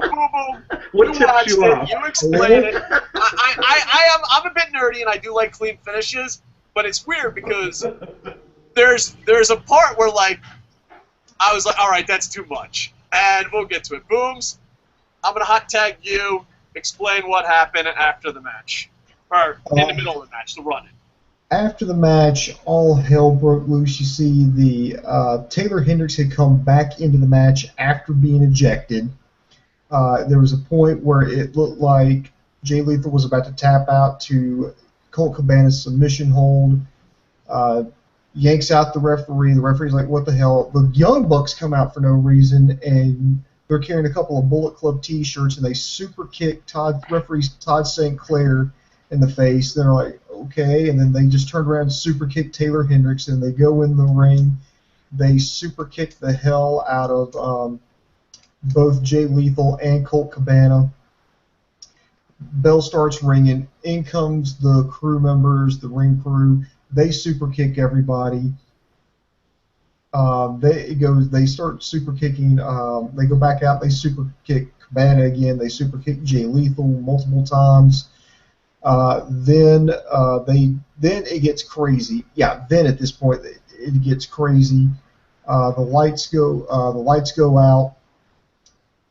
The lights come back on, and there's Adam Cole standing there in a Bullet Club t-shirt. Everybody's shocked. They start beating the crap out of everybody again. They go to the outside. They super kick Kevin Kelly. Mr. Wrestling 3's Mark. Like, yes, I get the job.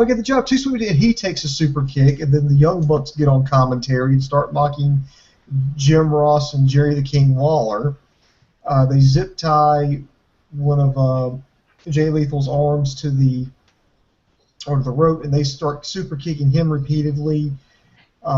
This brings out the Young Bucks' own dad, and they originally told Cole, no, leave him alone, because his dad, their Young Bucks' dad, is like, what are you guys doing? And they finally, all three of them, the Young Bucks and Cole, super kick the Young Bucks' dad. The Gorillas of Destiny have been out there; they're destroying everybody.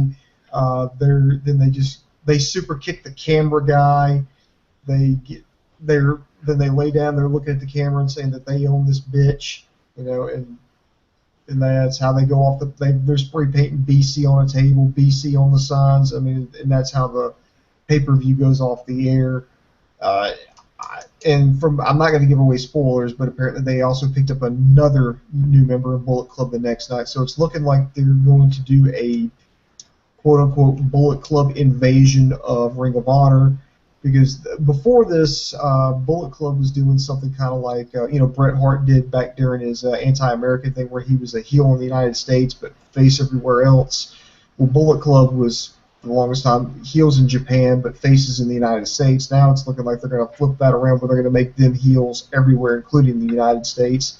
So they're bringing in Adam Cole and another person who shall be named later, because I'm not going to spoil it. Appreciate that.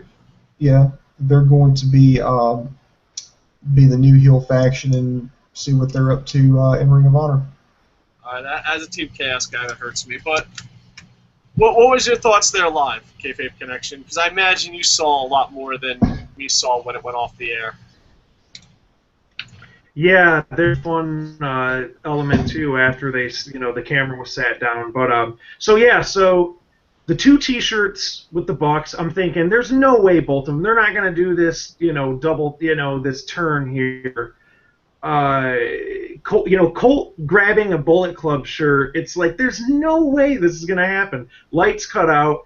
And what was funny enough, I was talking to somebody at the start of the show, and we were both talking like, Adam Cole is not on this card at all. Maybe he joins the Bullet Club. And I don't know how many people even saw, because it was on Twitter and YouTube. They, the Bucks cut that promo and said there's going to be a new member, which some people, it was news to them even during the show. But yeah, when the lights cut out, it's like, okay, what are we working with here? And Cole's in the ring. Now, what's funny is on the pay-per-view, if you look, like when they show Cole in the ring, you can see me on the entrance ramp looking in the back, because I'm like, somebody's got to come out and stop this. And there were rumblings about Chris Hero fulfilling his Evolve obligation so that he can come back to ROH. So I'm thinking, like, okay, they're outnumbered. Maybe Hero comes out and there's like a standoff kind of thing. So the level of unpredictability, it was just being there live. It was definitely one of those things to be there. It's hey, I was there. If you see that video package down the road or people start talking about this Bullet Club angle, like, man, I was there. Like, that was such a cool moment. I know it's a loose comparison to compare, Nexus, because these guys aren't rookies. Pretty much most of the Bullet Club members comprised of vets. But it had that certain level of, like, what the fuck is going on? The end of Raw with Nexus just destroying everything. It had that same sort of chaotic feeling to it, which was cool. And if you're a PWG fan, if you're a Pro Wrestling Guerrilla fan, there were shades of that too, because after, they super kick the camera guy and they're doing the little kiss on Cole's cheek and they're Tonga spray paint like it's deodorant. And when they did that, they pointed over to the merch table and proceeded to go over to the merch table, and it's like the freaking Beatles, like, all the fanboys, like, everybody. Ruckus part is everybody's going, is this still on? Like, is the pay-per-view, can anybody find out, is the pay-per-view still going on? Because they were making such a big deal, like, standing up on the table, and they had Adam Cole shirts in the Bullet Club font with his face and then machine guns on it, and they were selling them. And they had Young Buck shirts that looked like the Kevin Owens with the duct tape, but instead of the KO, it was the YB.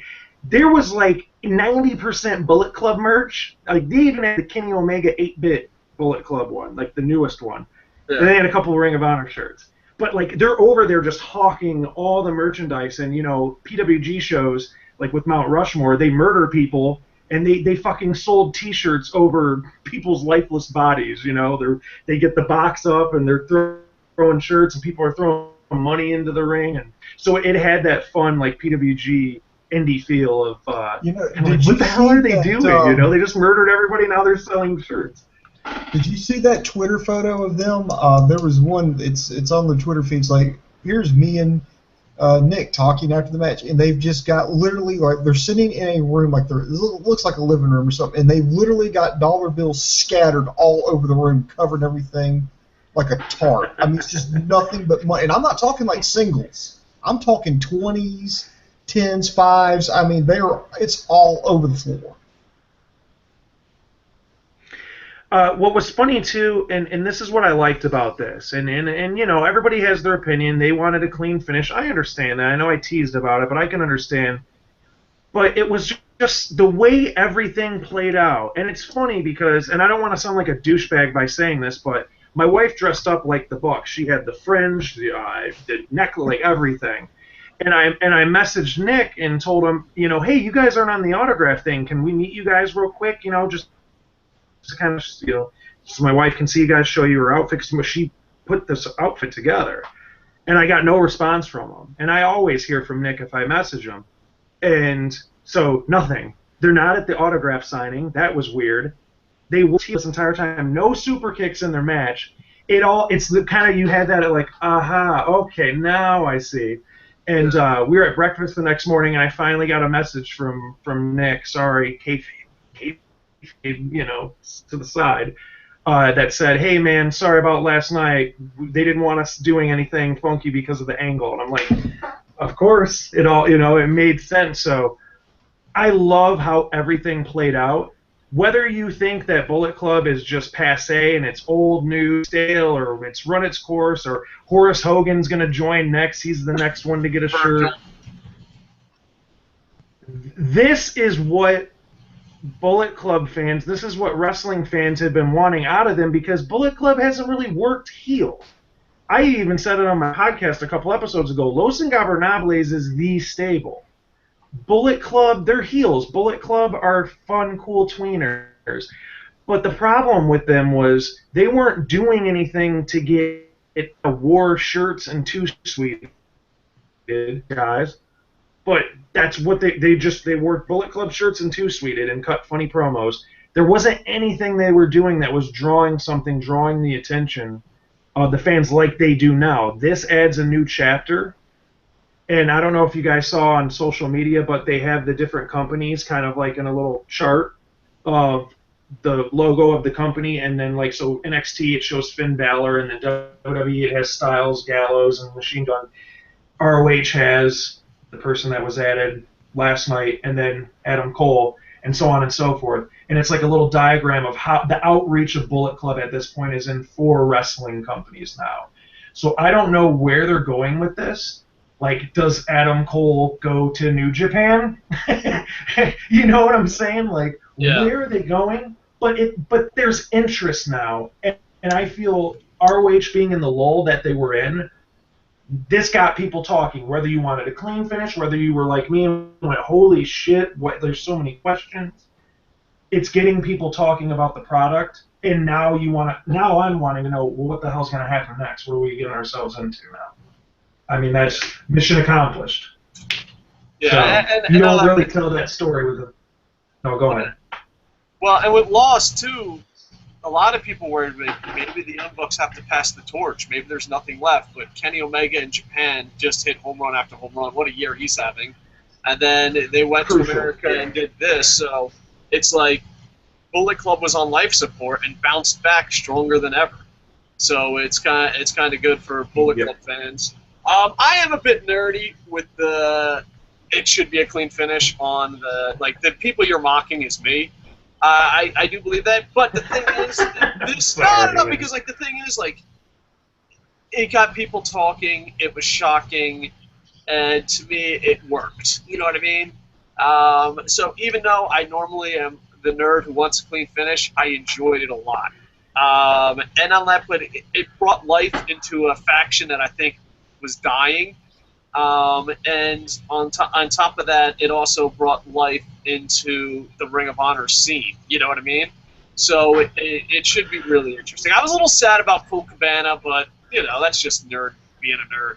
But here's the thing. The one thing that Oh, no, I was gonna say the one thing I did legit get angry about, and you can be like they worked you, whatever, but either way, is they super kick everybody. They even super kick their dad, and I don't give a shit. They super kick Kevin Kelly, don't give a shit. When they super kicked Mr. Wrestling 3, I even tweeted, "Too far! You can ruin the pay-per-view, but you don't super kick Mr. Wrestling 3." I kid you not, hook, line, and sinker, I was fucking worked up. I was like, he's always had your back. How could you do that?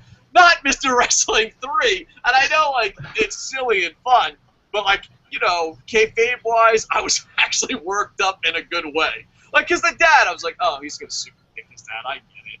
But, like, I couldn't see them super kicking Mr. Wrestling 3. I was like, he bought the kick meter. He had your back from day one.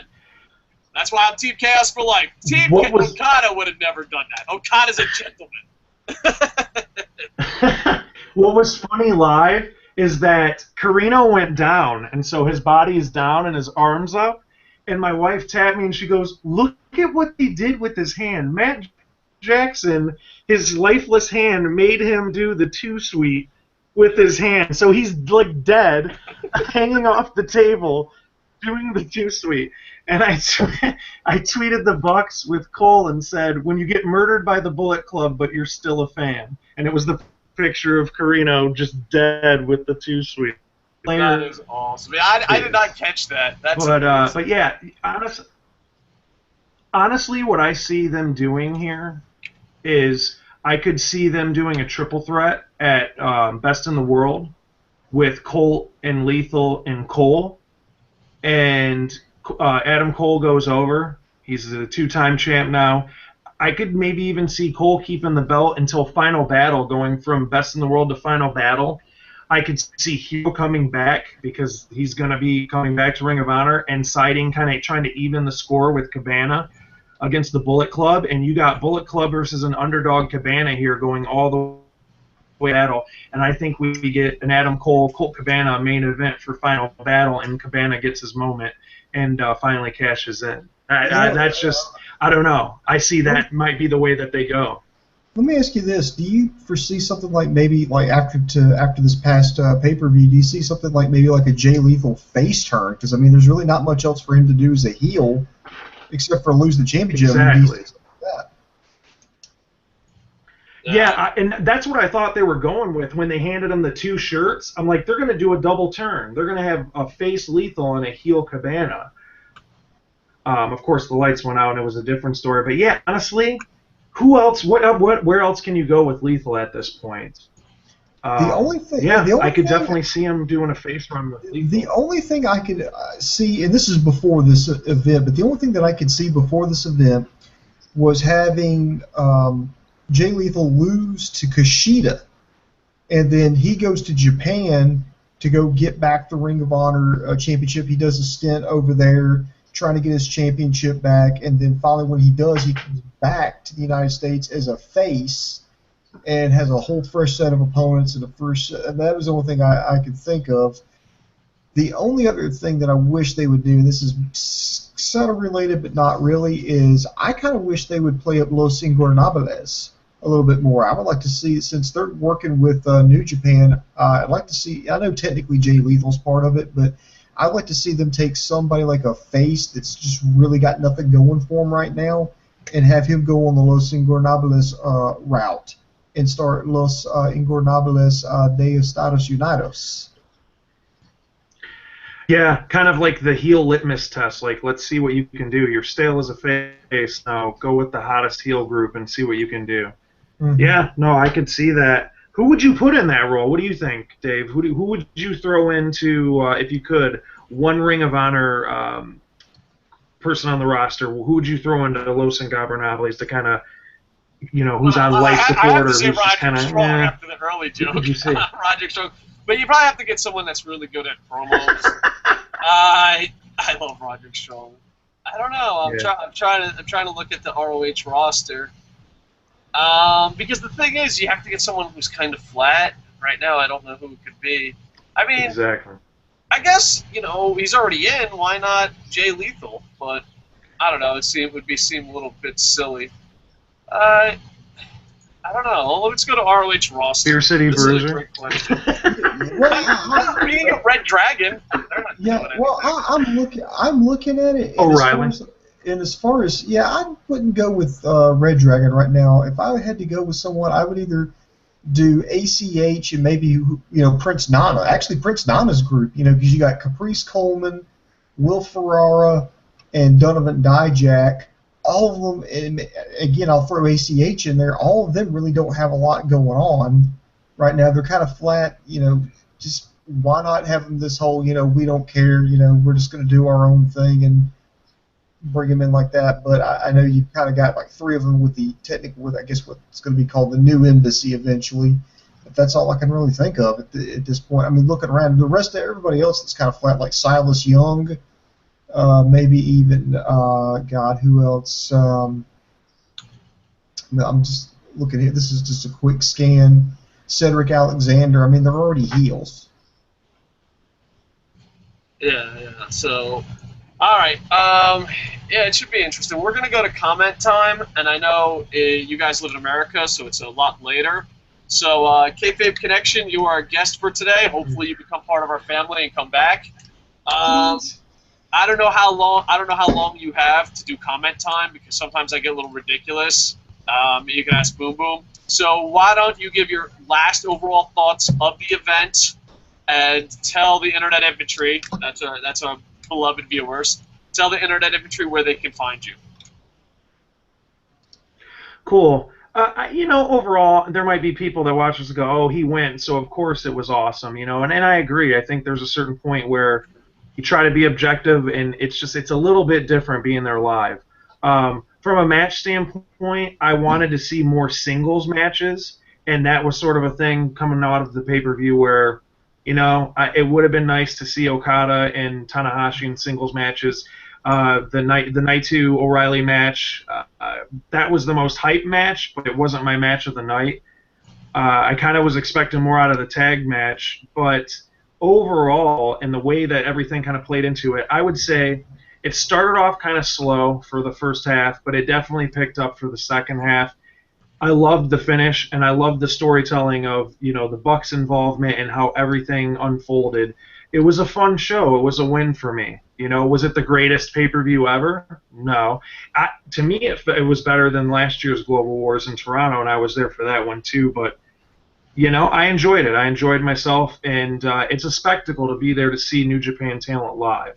And if you're watching on TV, I don't think it has that same effect. But, I gave it a win. Where to find me? So you can subscribe to Kayfabe Connection on iTunes. Also, you can download the Podomatic app and listen there. I post the links directly on Facebook and Twitter.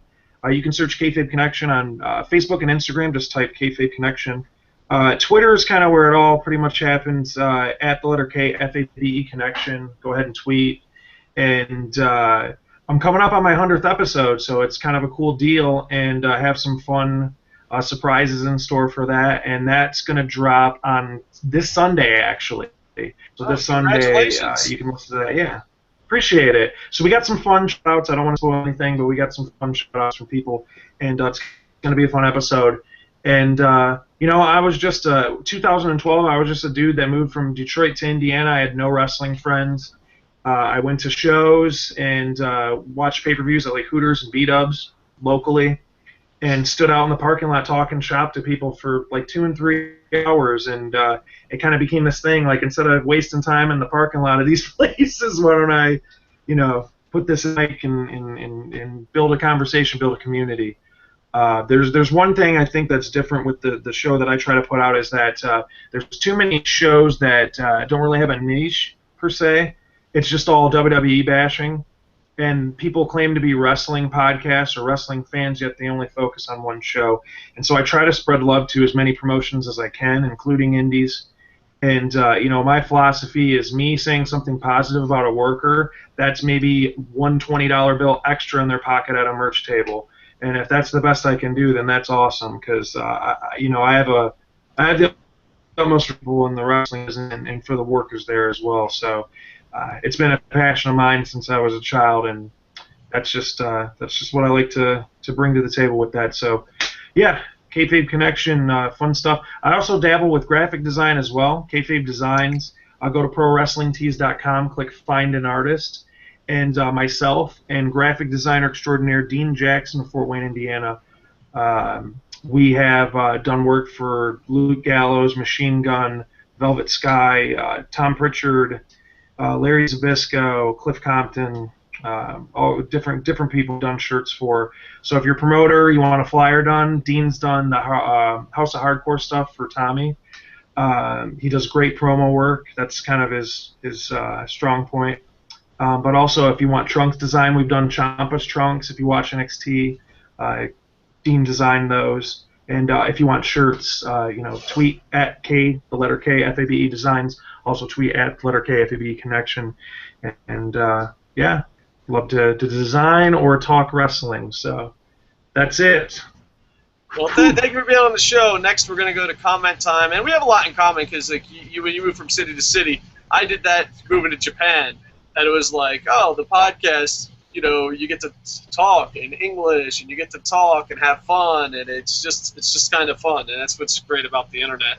And yeah, covering stuff that's not just WWE, we try to cover as much as we can. We're trying to make our staff bigger and bigger, but we are not a very big YouTube channel. But going the route of not covering WWE is so difficult because, like, we just look at our numbers and we're like, yeah, no, majority of it is WWE. So it's really cool of you and brave and all of that. So, and I'd like brave, like, oh my God, you're putting your life on the line, but brave as in you're taking the harder route to get viewers because, you just go on and be like, John Cena sucks. And I'm like, yeah, he does suck. And then, because like, even like TNA, let's just take TNA, which, isn't even that small of a company compared to the other companies out there. We'll get more TNA comments on a WWE video than a TNA video. And it's just, it's a hard road to take. It's a respectable road, but it's a hard road. It's a disciplined road. But mad props to you, and hopefully we can keep Yeah, working. oh yeah. So, yeah, right. Absolutely. No, yeah. Booms, your overall thoughts, and Booms, you got a lot of complaints from the internet infantry that you're too mean during comment time, so you can check out if you want. But they're like, Boom Boom's a bully. He doesn't read every comment. Oh, Kayfabe Connection left. He's like, screw you guys. I hate that, but no, I hope he comes back. I really like Kayfabe Connection, so he's welcome here anytime, man. I'd love to have him back on. It's hope he's a permanent group. Look, I try not to be a douchebag when it comes to comment time, but I try to like stay out of people's like personal like in the chat room. There's like people like having conversations back and forth. I try to stay out of that. And I try to just answer questions, like, put a question mark at the end. That's a good, surefire way for me to read your question, is that I know that it's a question. Because when Dave reads it, he has this, like, the filter between his brain and his mouth shuts off, and he will read anything. He's the Ron Burgundy of Internet Wrestling Radio. He will read anything you put on that chat room. And it's not just like, okay, let me just answer this question. No, it always leads to some kind of story. I feel like I'm going to sit around a campfire, and I need a cup of coffee, and he's going to tell me about the good some old people days. love it, some people hate it. Comment time is kind of crazy. You should see the messages I got. It was, hey, boom, boom, damn you to hell for cutting off comment time, and thank you, my God. This is why these But sometimes if I'm running late, I'll do a show that's not live so I can avoid comment time. But I love comment time, so Booms, you can check out. Yeah, Kayfabe Connections is saying he has to go to bed. Like, we're like, all right, thanks, Kayfabe Connection. And gone. So hopefully we can talk off air, and thanks. Definitely check out his podcast. He does a really good job. It's not some stuttering former Marine cursing. So if you... I'm dying. But yeah, definitely check it out. All right. Booms, you can stay on as long as you want. I think Sammy's going to come on soon. I don't know. Let's see. You done? You can come on. Sammy is like watching the pay-per-view as we're reviewing it. So maybe we'll get some insight from Sammy soon.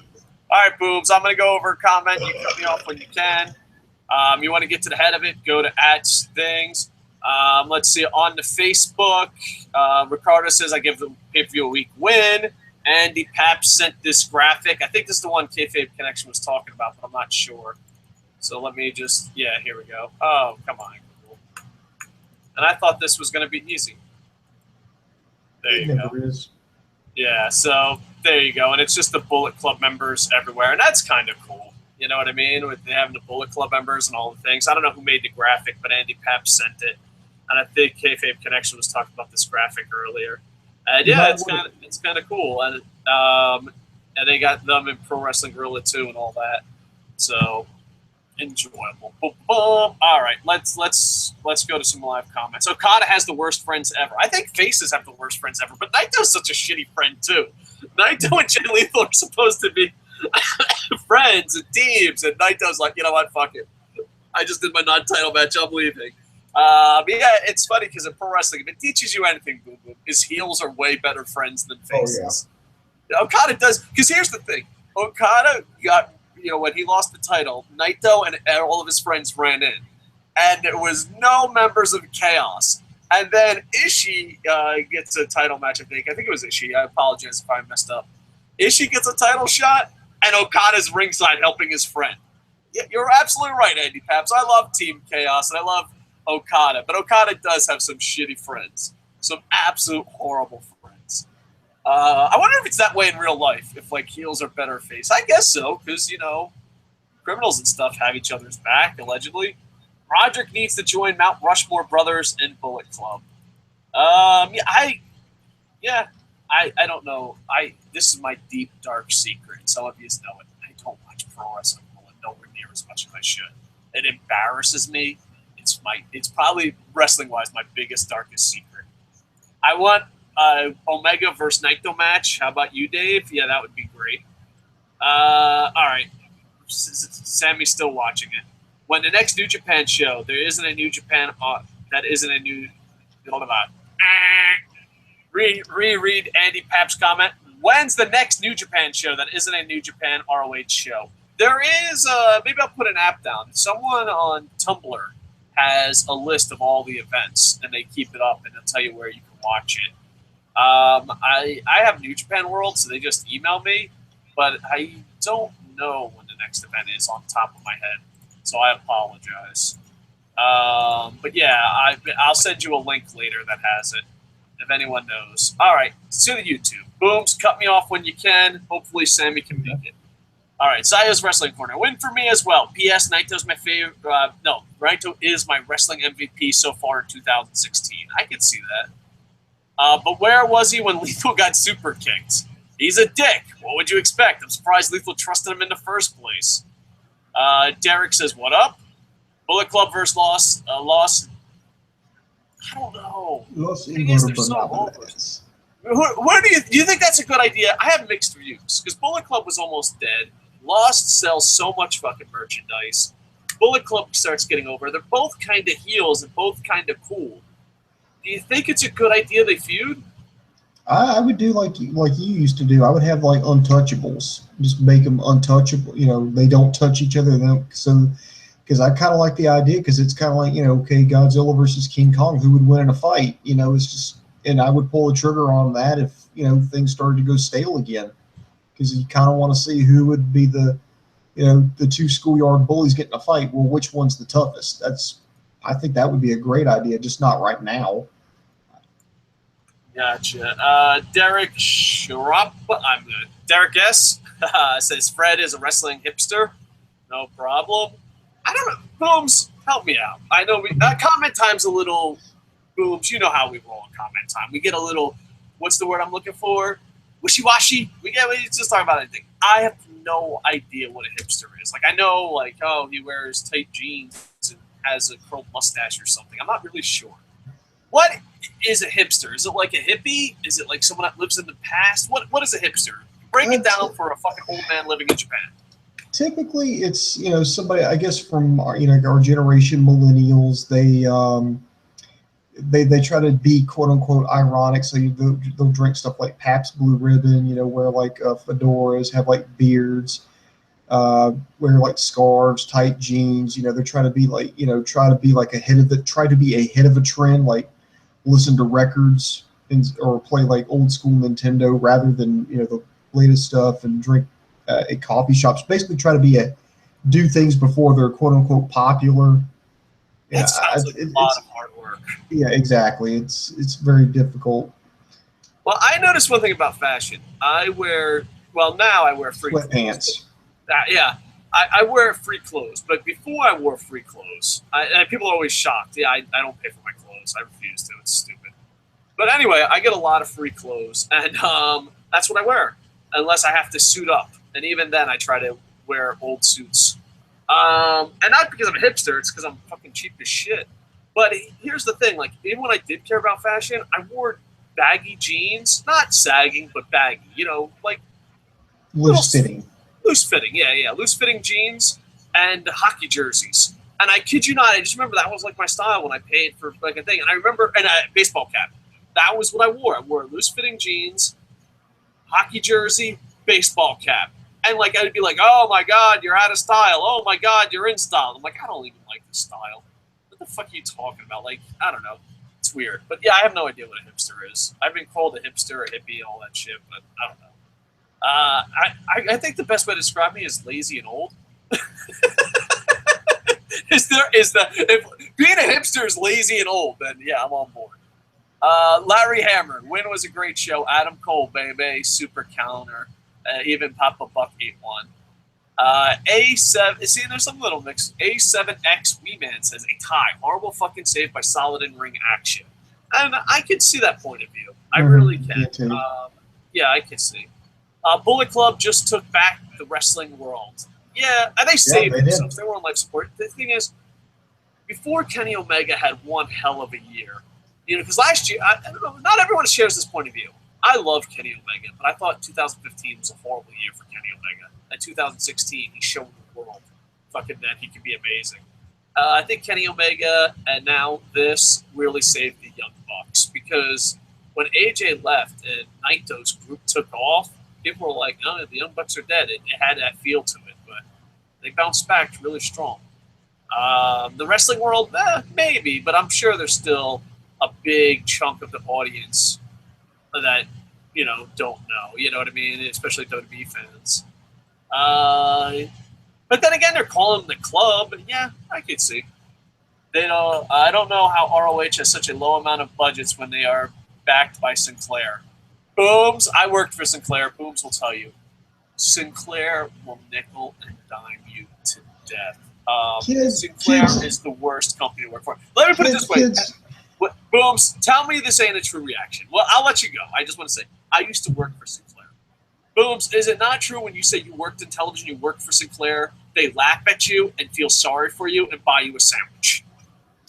Well, I don't know, because I actually interned at a Sinclair station. Sorry. Yeah, and it was it was a WB / no, actually no, at that time it was a CW / My Network. It was it was basically two channels out of one building. Yeah, Shoestring. I mean, they lost their news division. I mean, it was on life support there. And here's a little misconception. People think, oh, you work in television. You must have lots of money, man. You must make a ton of money. No. I mean, dude, I was working for when I first started out, it was like, dude, I swear to God, the station was held up by Elmer's glue and duct tape. Yeah. It looks like they spend a lot of money, but trust me, they don't. They cut corners every which way you possibly can. It's like a mirror. To the point where you're like, dude, how the fuck are we even on the air?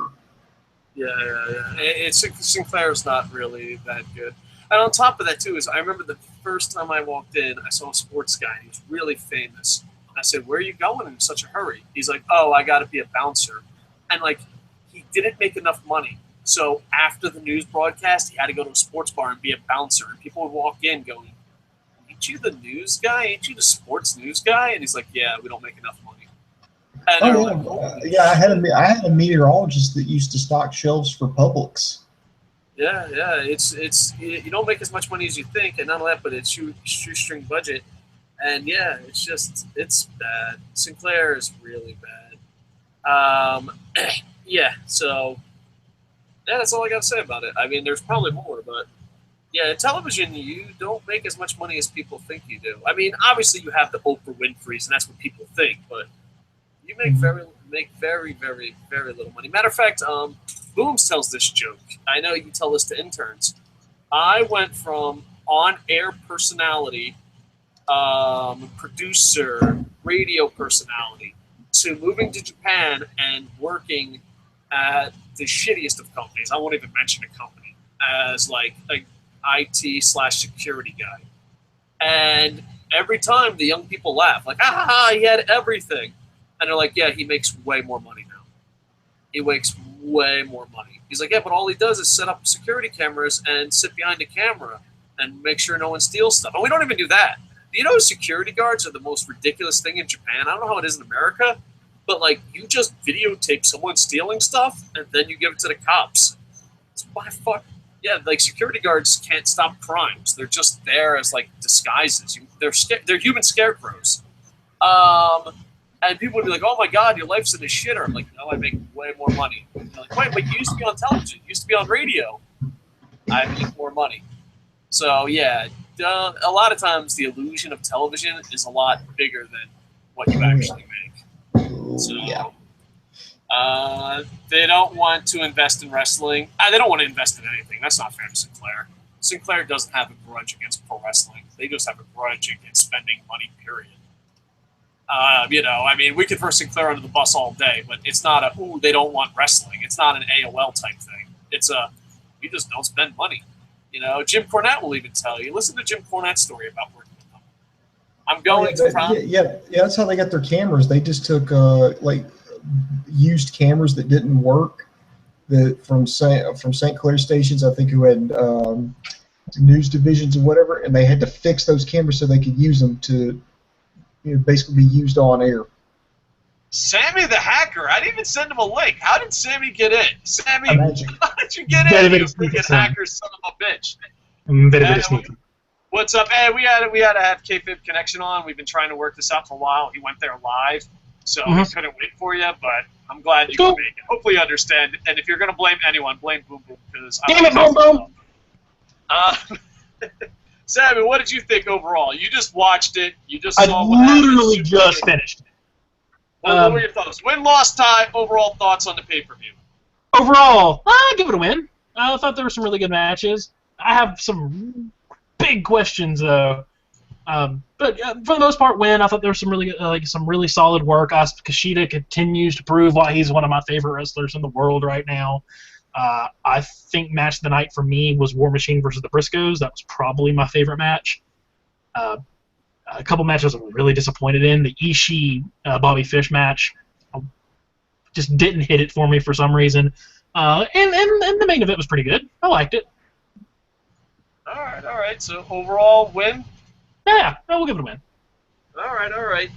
We're at Boom Boom's favorite time of the day, comment time. No, it's so funny though. Boom, I love Boom Boom because he reminds me of like an old jail's guardman. Like he hates comment time, but he's like, I'm gonna stay. Something might happen. I'm gonna stay. I'm not gonna let Coco make fun of me. Like he's just sitting there. He reminds me of like that guy that doesn't want to be the last one to leave. So like he's just sitting there. He's like, I'm not happy about being here, but I'm not gonna be the first one to leave. Booms, how much do you love comment time, Booms? I love it this much. I just want to give a shout out to Kayfabe Connections. He shared our video. He was our special guest earlier today, co-host. Hopefully we can work more with him. I said work out, but That's not happening. we're work together. No, well here's the thing. Comment time, we talk about anything, so we apologize if you're mad. Just rewind. We were talking about ROH earlier. I've really been thinking about it because, like, I'm one of those guys. If I say I'm going to do something, I'm going to do it. But that means having that personality. I'll think about it for years. Boom Boom will tell you. Boom Boom will be like, oh, Dave has been thinking about, buying a pet koala bear forever. And the reason I think about it is because once I decide I'm going to do it, then I do it. But that means there'll be 9 years of thinking about doing it. You know what I mean? I've lately been thinking a lot about exercising and dieting. Like a lot, because like I'm really fat and old and have health problems and have kids, and like I'm like, I don't know, because like I don't really care if I die, but you know I want to see my kids graduate, you know what I mean? And I don't know, I've been thinking about it a lot, because like before I got married, I was a really disciplined person, and now I got 8 chins and a beer belly, so I'm thinking about it a lot. Plus my I was about to say my mom, that's creepy. Plus maybe my mom works out, but my wife works out like crazy because she's like, she's tired of being fat. I'm like, no, we can be fat together. And granted, my wife is Japanese fat, not Dave American fat. So every night she works, and I'm just sitting there like watching Flash, eating cookies. Oh, God damn it! I might have to start working out and eating healthy. So, but I have to decide. I have to think. Like, I have to, and I don't know. Here's a rule. Can you work out and not be a complete douchebag? Can you work out and eat healthy and not be a complete douchebag on Facebook? Is that possible?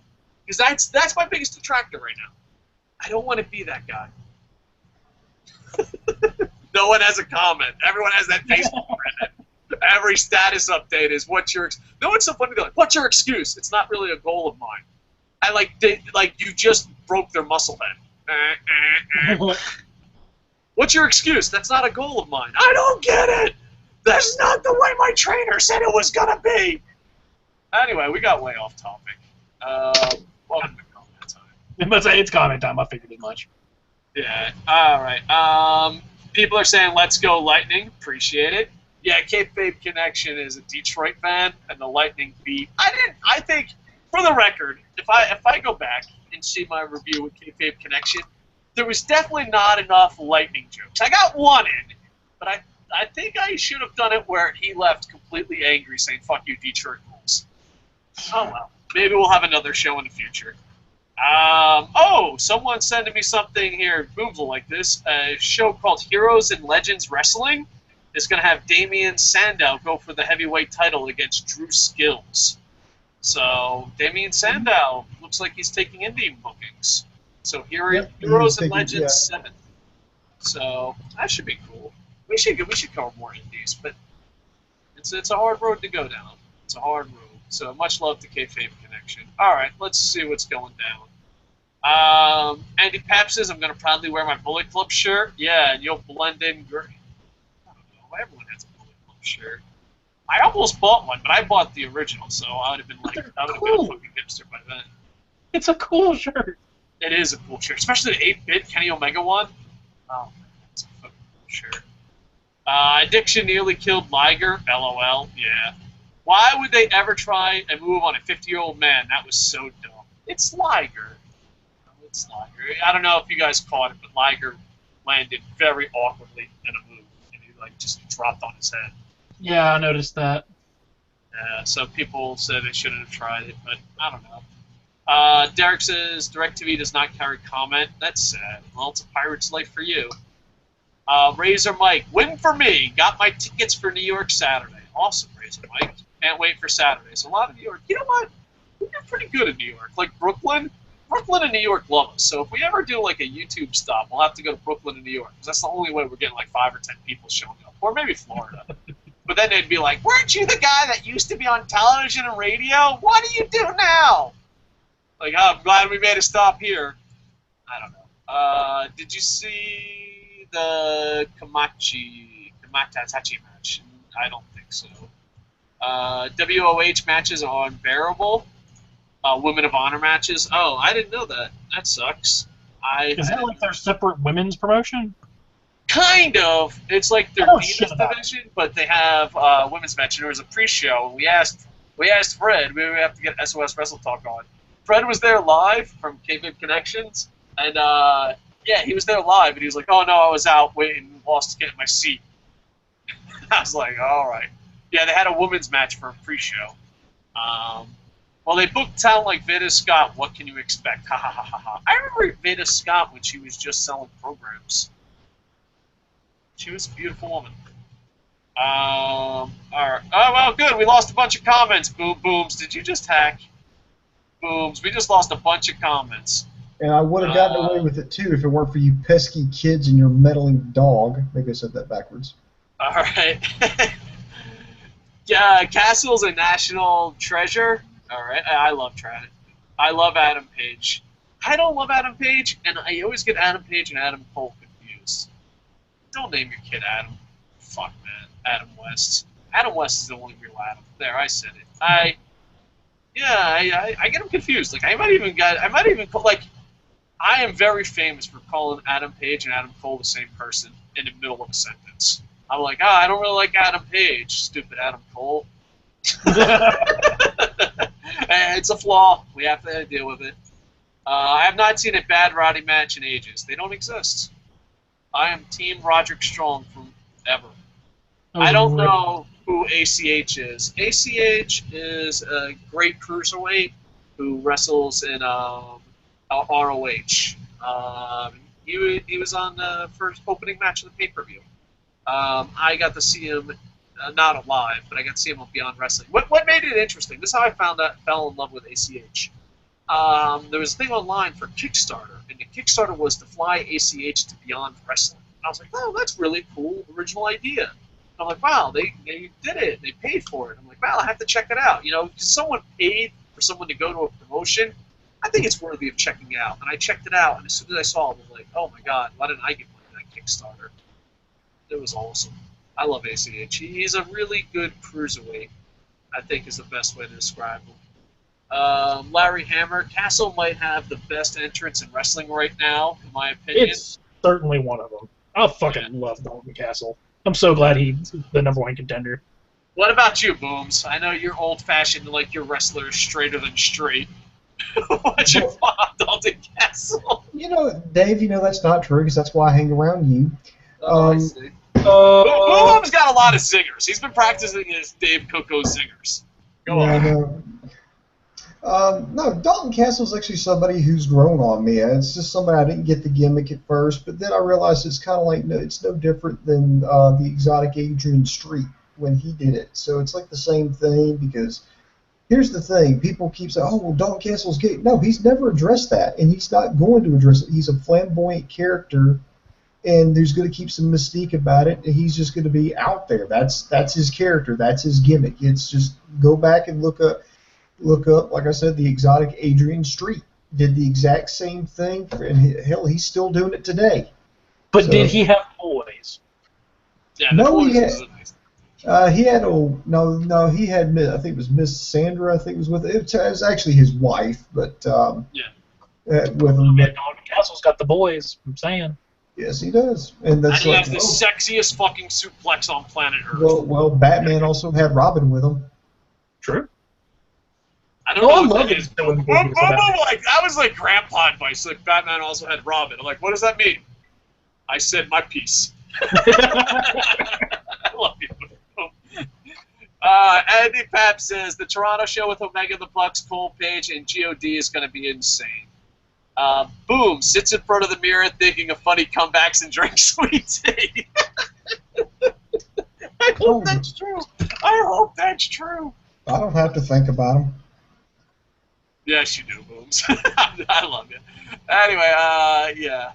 By the way, I don't know if you know this. Andy Paps has been getting a little bit poking fun of the Boom Booms lately.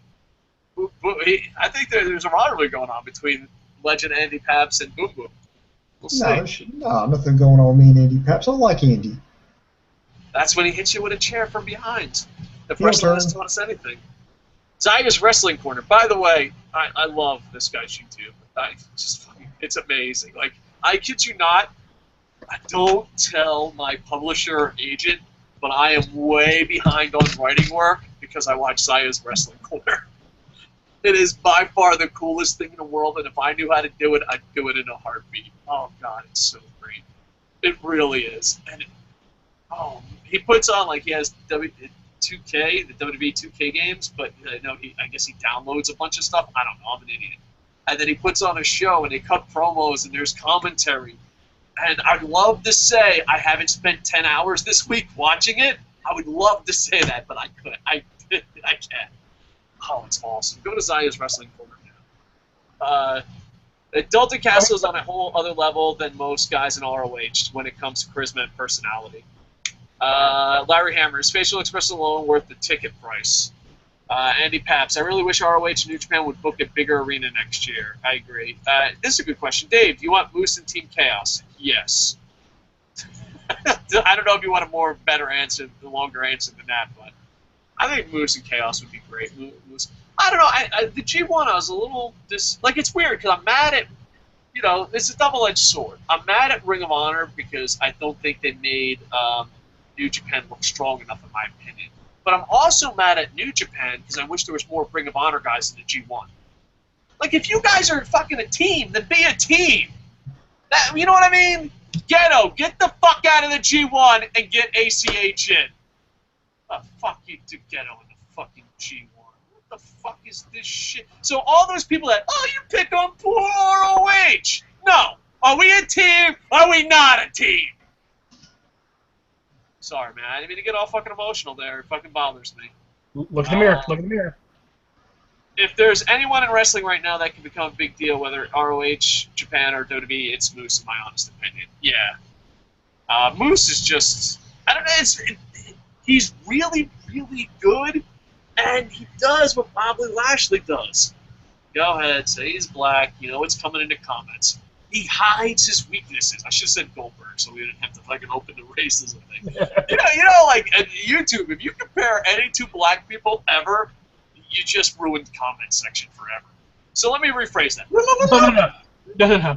Are you looking in the comments right now? Because that's what's ruining comments right now. Mm-hmm. Yeah, of course. It's awesome. Yeah. Larry Hammer says, what's with the Moose's helmet and shoulder pads? That shit's gotta go. Oh, well, he used to be an NFL player. That's why he does that. I don't know. It doesn't bother me.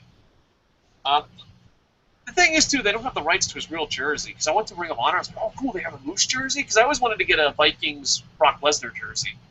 And Herschel Walker USFL jersey and Doug Flutie USFL jersey. I used to collect jerseys, but then it's hard to collect jerseys when you only wear free clothes. But I would love to get a Moose jersey, but I went to Ring of Honor and like, oh, cool, they're selling Moose jerseys. And then I look, and it's like generic. It's just like Moose X, and because he used to play for the Falcons, I think. So, Cheeseburger's over at more than at any one ROH show these days. I feel bad watching Cheeseburger wrestle. I love Cheeseburger. Why do you feel bad? Because he's getting his ass like Mikey Whipwreck style? Yeah, and it's just, he looks like he's sick. So it's like, they're going to hurt him. Like, they're genuinely going to hurt this man. They're going to break. Oh, okay, he's okay. I just feel bad watching him, and I don't like that. He's great, I love him, but I feel bad. I love it. You just see him, and just be a lot tougher. Zayas Risk Corner. My brother watched ROH for the first time on Sunday, and when he saw Cheeseburger, all he did was look at me, dude, what the fuck is this shit? It was hilarious. Liger is amazing, and Boom Boom even puts little fucking jokes in the comments now. He's got jokes in the comments. Boom Boom says, Dave is far from hipster because the keyword is hipster in hip. The keyword in hipster is hip, which is a word I wouldn't use to describe Koco. Yeah. You know what? I posted that like an hour and a half ago.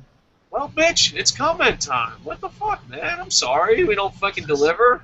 Hold on. You don't read anyone's comments, but then we read your comments, and it's too fucking late? I see, Boom Booms. You're a comment hypocrite. Your comments got to get to the top, but oh, God forbid if we read Andy Pap screaming, Boom Boom! You get all fucking pissy. Yeah, I'm just saying, don't just skip the comments. Just go straight to the questions. Let's have some fun. All right, well, here we go. We got a question coming up, Booms, and you're gonna have to. Well, in order for Dave to be a hipster, he would need the fedora, a scarf, and thick black frame glasses. Well, I do have these glasses, and I'm supposed to wear them all the time. That's why I'm blind as a bat. But my son thought it was a great idea to just scratch it up. So it's weird because can't see. Can see perfectly in a cloudy day. So, yeah, I have to get a thing. Those aren't so much hipster glasses as they are like cranky old librarian glasses. That was the look I was going for. You nailed it. And I don't wear scarves, and I only wear baseball caps. So there you go. For our ROH show, there was a lot of hipster talk. Rick 1982. See, Rick 1982, he understands the internet infantry. He understands Boom Boom's request for good comments. What are your thoughts on Red Dragon getting a win over both the current ROH World Champion Lethal and IWGP Heavyweight Champion Naito during a tag match yesterday? Oh, well, Way to go, Boom! Spoiler! Oh! Boo! Damn! I love Red Dragon. This is why you scan the stuff first before you read it, so you don't give away spoilers. Oh, you demanded questions. There was a question mark. I was excited. I was pumped up. But yeah, I love Red Dragon, and let's answer the question. Let's be professional here. I love Red Dragon tremendously in ring. I just don't give a fuck about them. I see them and I'm like, you're not the Wolves. I see them and go, you're not Roppongi Vice. I don't know. I don't know. You ever meet someone and you're like, they're awesome at everything, and you like them, but you don't like them as much as everyone else likes them? Yeah, that's how I feel. Like we are with Boom Boom. Boom Boom is the Red Dragon of our group. Excuse me. That's how I feel about an unfortunate large chunk of ROH's roster. Like, yeah, they're really fun to watch and they're talented, but I just don't care. And they don't give me a reason to care. I don't know. You know what it is? I think the Red Dragon hurts, in my opinion, because I love the Wolves so much. And every time I see the Red Dragon, there's an instant in my brain. I'm like, you're not the Wolves! Like, and I don't know if I can ever get past that. Yeah, they're better. You know what? They might be, but they're still not the Wolves. The Wolves have my heart. The Wolves have my heart, says the man who stopped watching TNA because of Marty. Marty, that's what you took away. You took away the Wolves. You took away Dave's smile. Yes. Booms, what are your thoughts on the Red Wolves beating fucking everybody?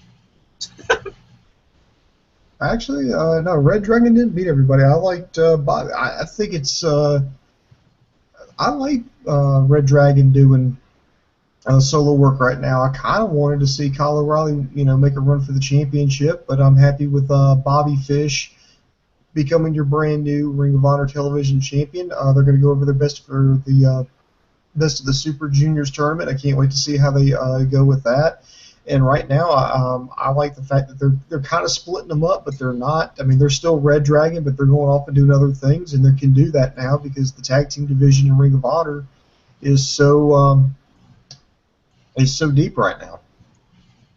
All right, interesting. They botched the super kick counter for $6,000, and they don't even get the super kick counter right. Those sons of bitches. Larry Hammer says you would think for $6K they would have got that counter right.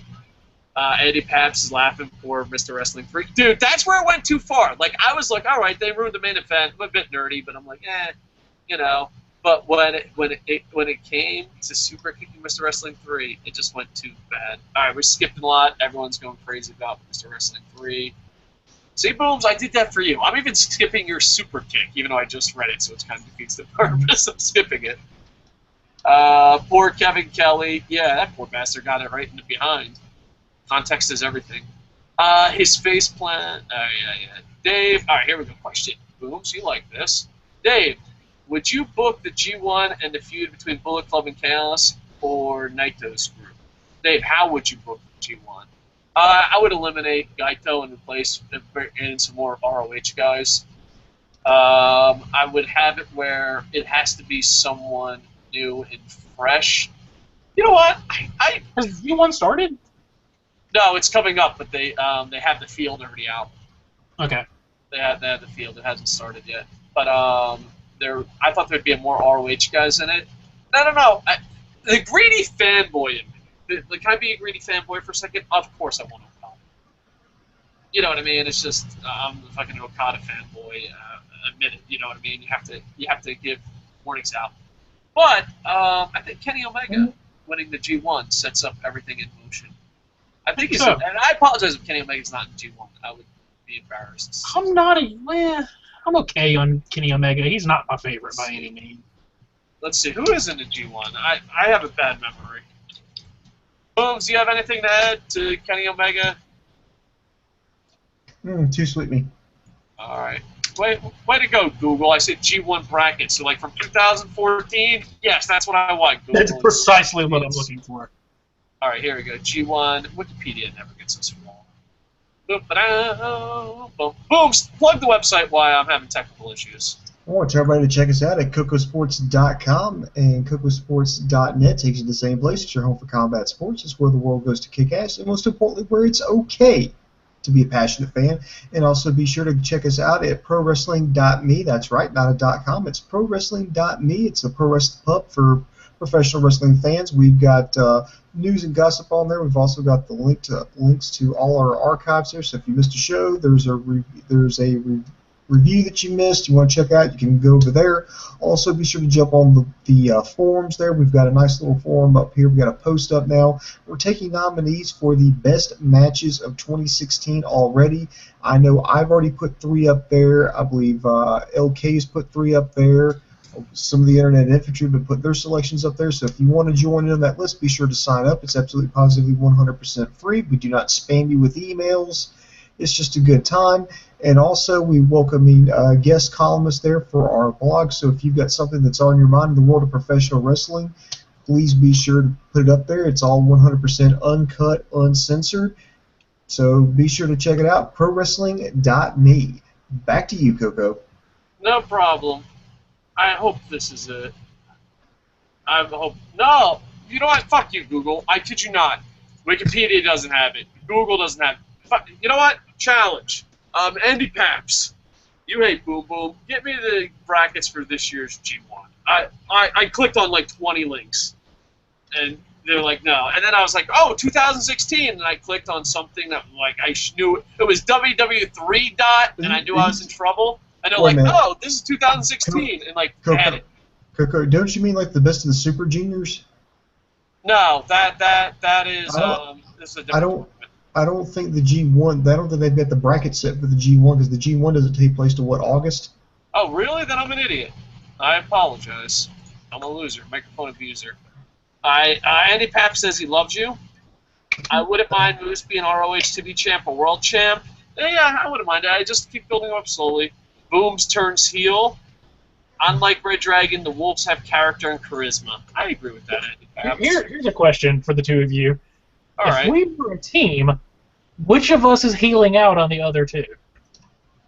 I don't know. I used to be a lot meaner. That's what people that knew me in indie wrestling are like, oh my god. Because like the funny thing is like YouTube, you have to be like all nice and shit. You know, like you have no idea how much of a visible prick working with Dave was. Like George Martel says that all the time. Like George Martel gets messaged like, what do you mean? Dave's such a sweet guy. George Martel's like, fuck you, work with him. He's a dick. So I have really going on. I have the asshole gene, where like I feel it's my responsibility to tell the truth, and I'm kind of negative. But so I'd probably be the heel. Sometimes I'm a nice guy, but I'd probably be the heel. Booms is just a little snarky, but he's a good guy. Look at him, snarky bastard.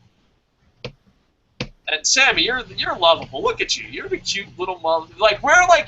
Me and Booms are the old Muppets complaining, and you're fucking Elmo.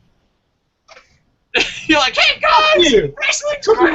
Me and Booms are like up there, like, boo! Let me tell you, back in 1984, let me tell you about the Midnight Express, kids. And you're like, everything's wonderful. I'm just fucking with you, but yeah, you're probably Cookie Monster. All right, get it right. We can go with Cookie Monster. I love this.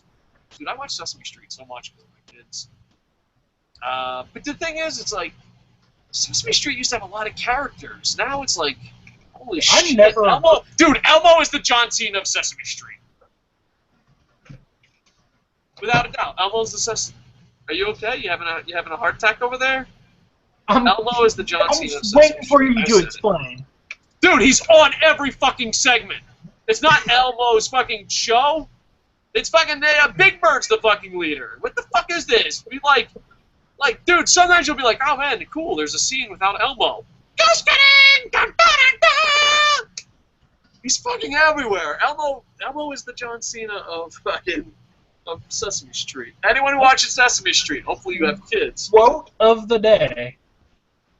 Yeah. Just fucking hashtag science fact. I hope they turn Lethal face to feud with Cole. Yeah. That man has children. Look at the package on Adam Cole. I dare him trap the bong laughing. Alright. Ole Sammy, Ole says, my mind was blown seeing Naito working old school CML style. Yeah. Old school? Like, I don't know. I've just known Naito for a really long time. So, that's a guy that knows how to fucking work heel, by the way. Yeah. He's amazing. Razor Mike, every match on this card should have been New Japan versus ROH, not ROH versus ROH. Razor Mike, thank you. Thank you. High fives around for everyone. I don't know if you subscribe to our channel. I don't know if you like it, but deep down inside, I want to be best friends, Razor Mike. If you wanted to be like, hey, matter of fact, when I go to work later today, I'm like, yo, Matt, a new best friend, Razor Mike. I agree. This is the greatest fucking statement ever. You just won the internet. Let me repeat that Jim Rome style. Razor Mike, every match on this card should have been New Japan versus ROH, not ROH versus ROH, sir. I don't know, Razor Mike, you may never subscribe. You might hate me. You might think Corbin's a great wrestler. But at this moment, this magical moment, we're best friends. Hey, boom, you see what my best friend Razor Mike wrote in the comments? Yeah, that's right. You ain't gonna talk bad about my best friend. Dude, the best part is, Razor Mike is probably gonna heel turn on me later in the comments. Yeah, pretty Let's much. have this magical moment right now. Let's have this magical moment right now. That's what's so funny about YouTube commenters, because like they're so extreme. You'll have a moment where you're like, we're best buds, and they're like, oh, dude, I hope you fucking die in a fire because Corbin's great. They're like, okay, that took a sharp fucking turn. But hey, me and Razor Mike might not be best friends forever, but at this moment, respect. Hold on, what's that Fitzgerald thing? Hold on, we're the only fucking show that quotes Fitzgerald. Hold on. This is. There you go. This is for Razor Mike. I don't know if you're watching, but I don't ask you to love me always like this, but I ask you to remember somewhere inside of me there will always be the person I am at this moment.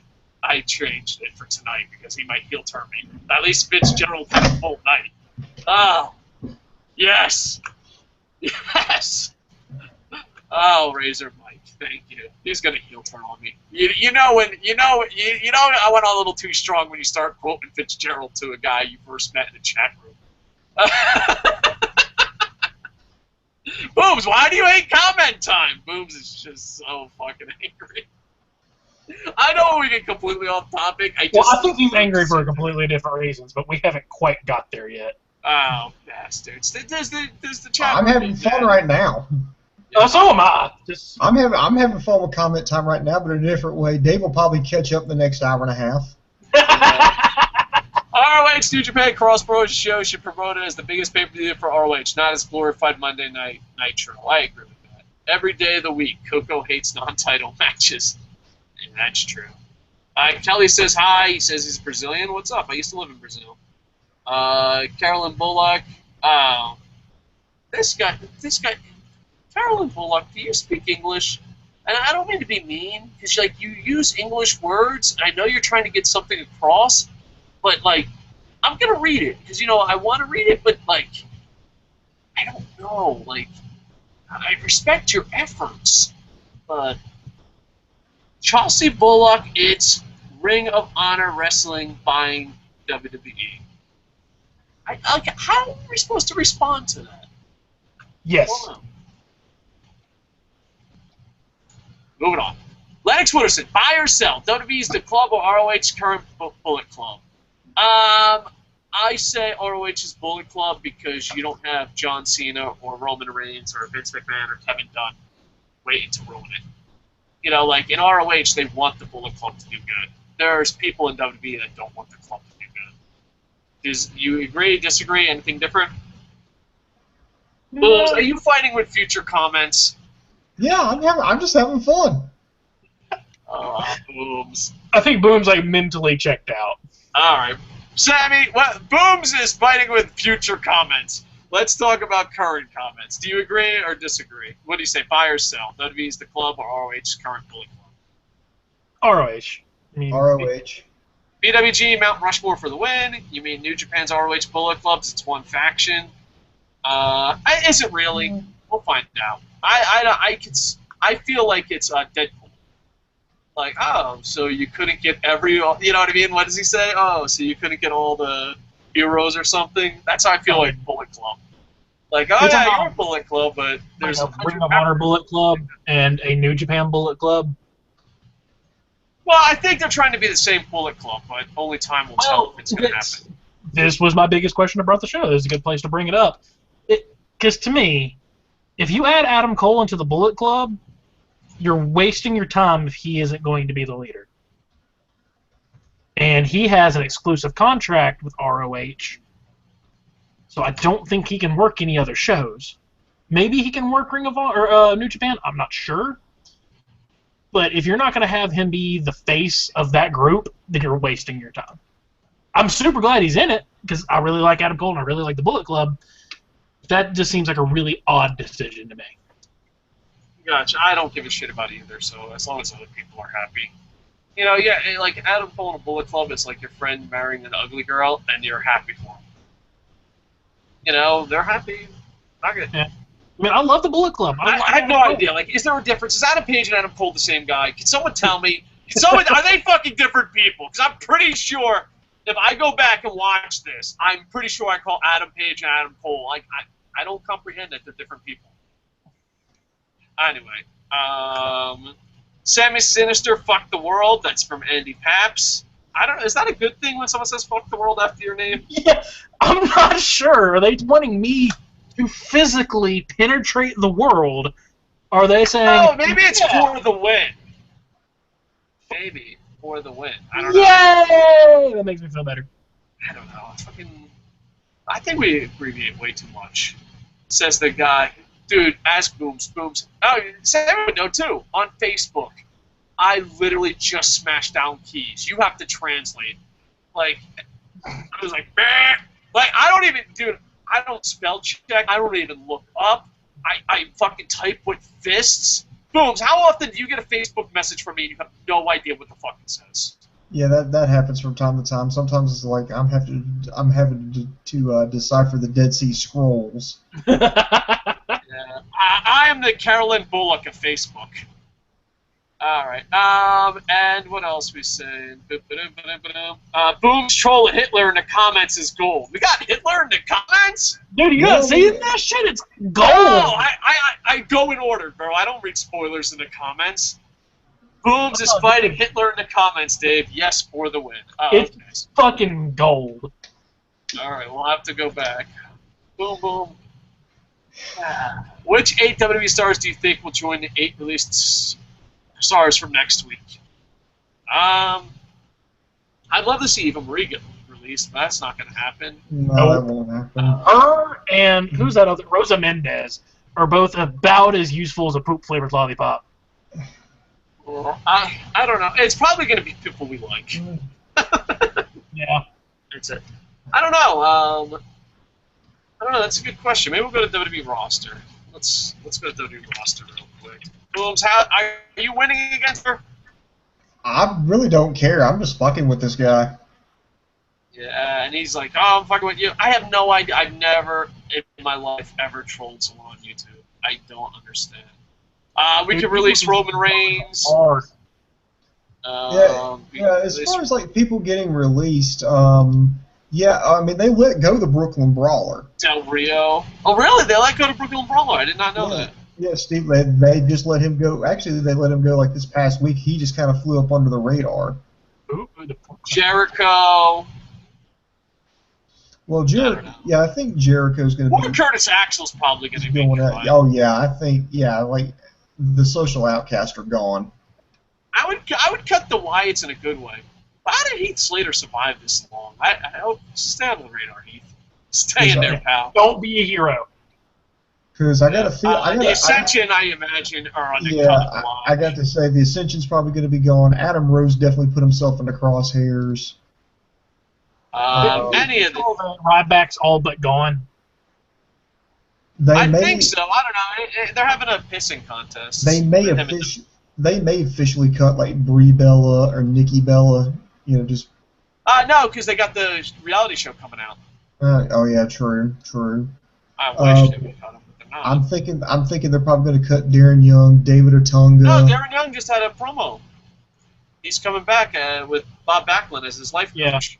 Yeah. The greatest fucking segment ever. Hey, dude, if they cut him after that great segment, I'm going to be so fucking heartbroken. Probably David Otunga, definitely, because a lot of people didn't even know he was still working for the company. Well, he does the pre-show. But he's a Harvard graduate, and he's smart and charity. I don't know. I would also bet either Goldust and Jack Swagger. Yep. Oh, yeah, what about Jack? Fandango. Yeah, Fandango, JoJo. Boom, boom. Did you just cut half of the WWE roster?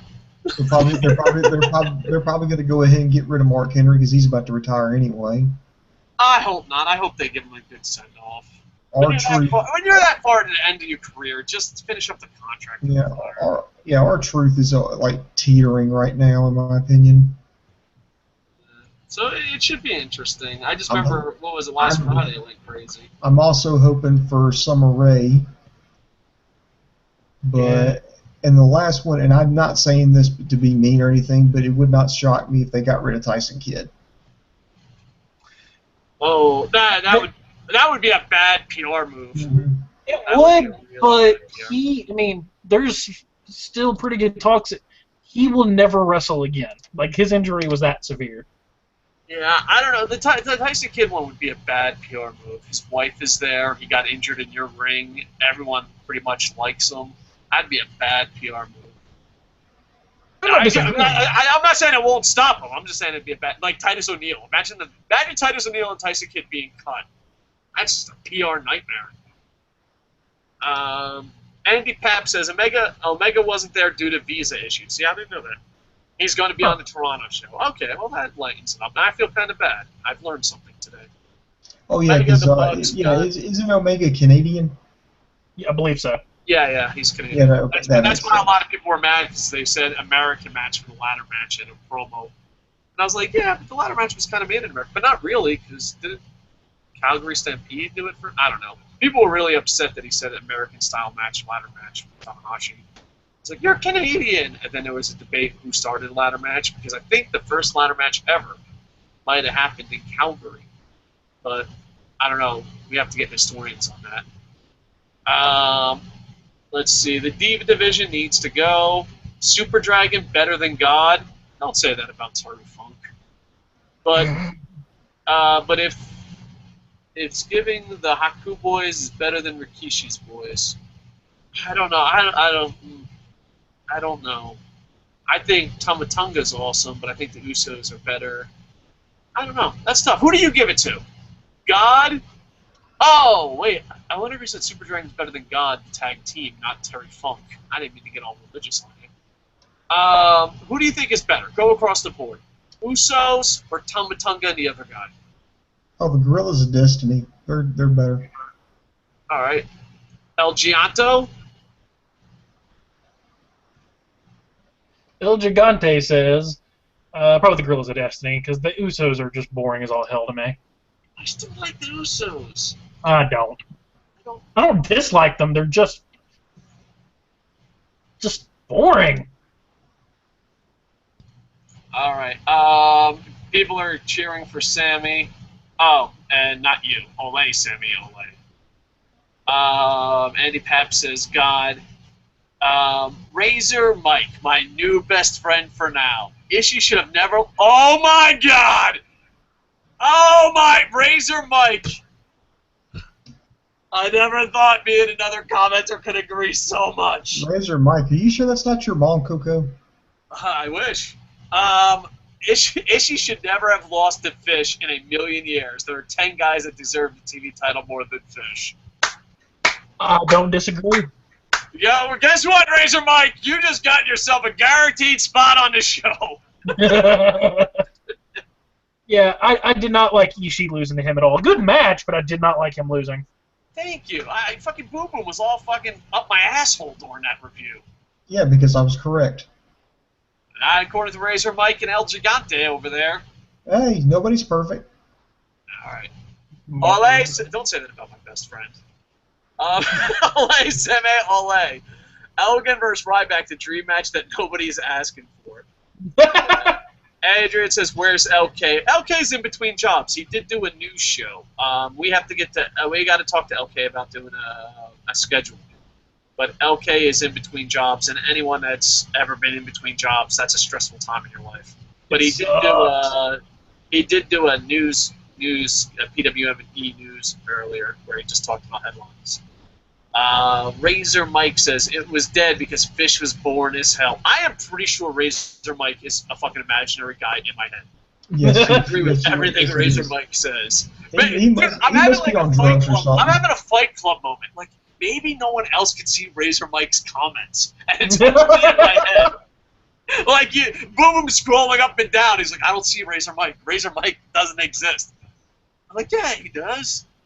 Yeah, he must be on something if he thinks Bobby Fish is boring. But, you know. I don't know. He's a great wrestler. But reviewing this while TNA is on. LOL. Oh, I think LK watches TNA. We don't watch TNA. I want to give TNA a shot. I know we might give American a la carte a shot, and we want. It's just I need to take a break. Boom, boom. Be honest. All right. Put down your PR. Don't worry about your Twitter followers. How much did you watch TNA because I forced you? Every time. From the beginning, there wasn't like one time you enjoyed it, or has it always been a forceful relationship? No, I actually first started watching it when they first appeared on Fox Sports South. This is way back. And then I watched them when they made the jump over to Spike, and that was a huge deal for them. And then just somewhere along the way, it was right around the time they started getting Hogan and Bischoff and that whole crew, and they started bringing in a lot of ex-WWE guys. I was just like, wait a minute, this is getting a little ridiculous. That it got a little bit harder, then a little bit harder. And then I was just like, okay, there's really no point to this. I just don't enjoy it. Why am I sitting here through this? I officially laughed my ass off when they went through remember they tried to bring back the Monday Night Wars? And I think by the time they hit that point, I'm like, okay, I'm done. This fucking promotion is a joke. So yeah, it's pretty. I don't know, because boom, be honest. Which do you hate more, Comment Time or TNA?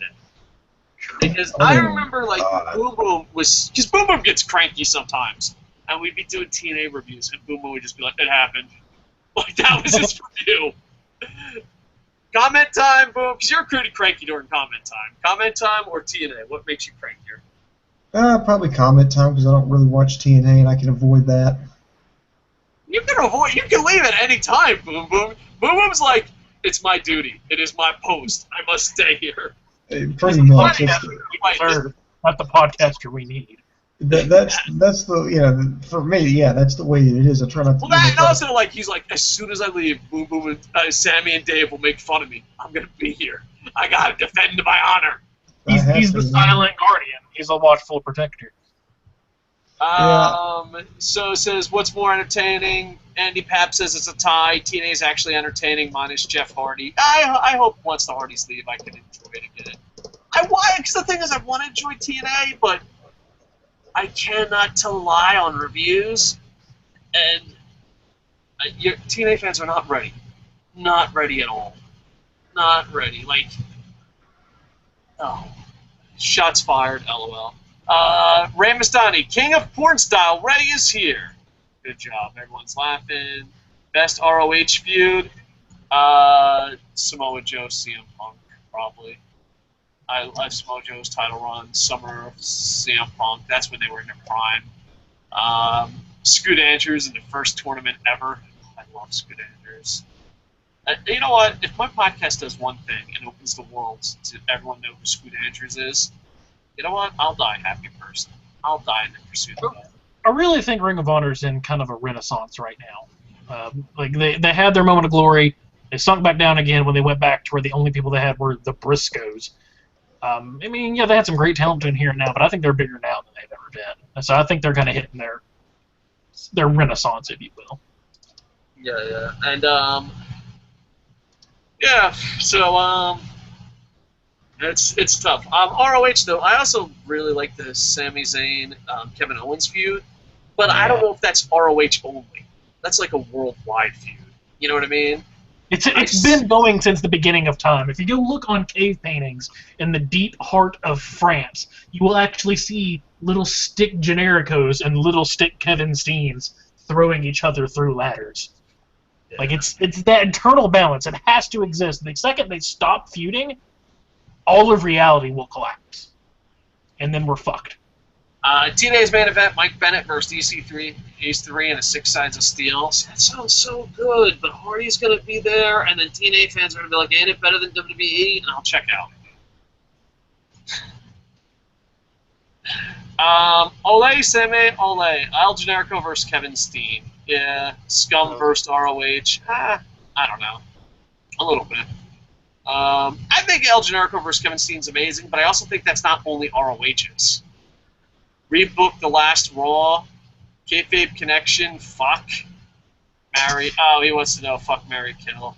But you have to tweet at Kayfabe, at the letter Kayfabe Connection. Rebook The Last Raw. No. No. I just. Okay, Consuela. No. I don't know. Lately, I've been kind of not in the mood to fantasy book anymore or rebook, and maybe I will get in the mood, but it's just, I don't know. It's never gonna happen. You know what I mean? All right, let's see. Fuck, marry, kill, spank. Let's go. Sasha, Reeves, Paige, Charlotte. Not doing it. Not. You want to skip this? I'll do it. I'll do it. I love you, Ray, but no, I can't do it. I would marry Charlotte. I would kill Maurice.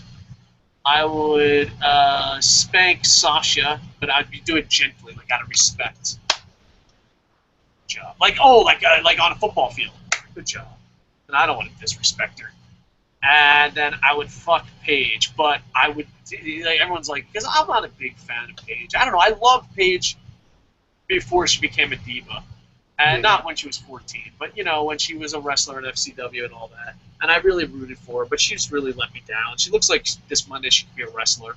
But I'd like to fuck Paige, but not like an angry fuck. Just, she's completely dissatisfied. Like going, ah! And she's like, what, are you done? Like, that's what it feels like when I watch you wrestle! Dark places. I would love to have sex with Paige and completely disappoint her. I would want it to be the most embarrassing moment in my sex history. And when she's like, with her stupid British accent, I'll be like, bitch, that's what it feels like when I watch you wrestle. You used to be great. And then I would cry, because that's what you always do after sex. Booms, do you even want to touch this one, or are you still battling Hitler? No, I'm not battling Hitler anymore. I think Hitler's gone. It actually sounds cooler now the way you said it. Why aren't WWE booking for kids and women nowadays? Because it's not for kids. Yeah, statistically it shows, and all that, but... know what it is? WWE wants to be PC and make everyone happy so they can get that advertising money, but they also know they have to keep fans happy, so they're like, oh, we're PC. No, we're not. Yes, we are. No, we're not. And at the end of the day, it's just a horrible product. A7X Wee-Man, were these the same guys they had their back turned at one point? Context is everything. I'm not sorry, I can't answer that. Bullet Club is for life. What did you think of the Aces and Eights? I thought it was absolutely horrible, but I really did love the episode that they explained their plan. But then, like, after the episode aired and people were like, that doesn't make sense, it didn't work. I thought Bully Ray was amazing. I thought Aces and Eights were stupid. Rebook Aces and Eights. All right, I'll rebook this one because this is easy. Bully Ray, you're a heel. The rest of you go to New Japan. Done. Problem solved. Bullet Club or NWO? I still say NWO. NWO was really groundbreaking at the Did CM Punk podcast with Colt Cabana ruin Roman Reigns? A lot of pieces ruined Roman Reigns, but that was a big piece. A big piece. Because CM Punk was everything that a lot of fans want pro wrestling to be, and Roman Reigns was trying to be the next big guy, and then CM Punk is like, hey, remember how everything you want him to be? He's everything they want him to be. And, you know what I mean? It's a big piece. I think him winning the Slammy was a huge part. His promos, there was a lot of problems. But yeah, CM Punk, that was a big piece of the puzzle, but not the only piece of the puzzle. Do you agree or disagree, Booms? What was the question? Oh, never mind. I know what it was. Sorry, I'm playing with you. No, I don't think it did any more damage to him, because at that point people were kind of on the fence about Roman Reigns. In the months that passed since then, I think people have made up their minds. I think the problem with Roman Reigns was the fact that they tried to hotshot him instead of letting things happen organically. And I think that has been Roman Reigns' biggest downfall. I think had they let him be like he was in the Shield, I really don't think he'd be having this trouble. But when you know that the company's like, okay, this is our guy, this is the guy we've picked, we're going to groom this guy, we're going to make everybody love him, people are automatically going to rebel. They're going to find something. They're going to find some kind of problem. And and Reigns didn't do himself any favor. He went along with everything. He did things that were completely out of character for him. And then he even defended the company. He made fun of the fans, which is something you really don't want to do. Who made fun of the fans? Roman Reigns. Really? Well, I mean, on interviews and shit, like media interviews. What do you call them, like haters? And my personal favorite is when a WrestleMania weekend, this fan made a coffee cup for him, had him drink out of it, and on the side she put Smark's tears. I did see that. It was pretty funny. That didn't do that. Actually, I should have. Yeah, but if he's a heel, respect if there's any face that does that, keep kayfabe alive in the business. Anyone who does that doesn't respect the business. No, yeah. If you're a heel, do it all day. But if you're a face, it's like you're a face who hates fans. And you're like, I only hate fans who don't like me.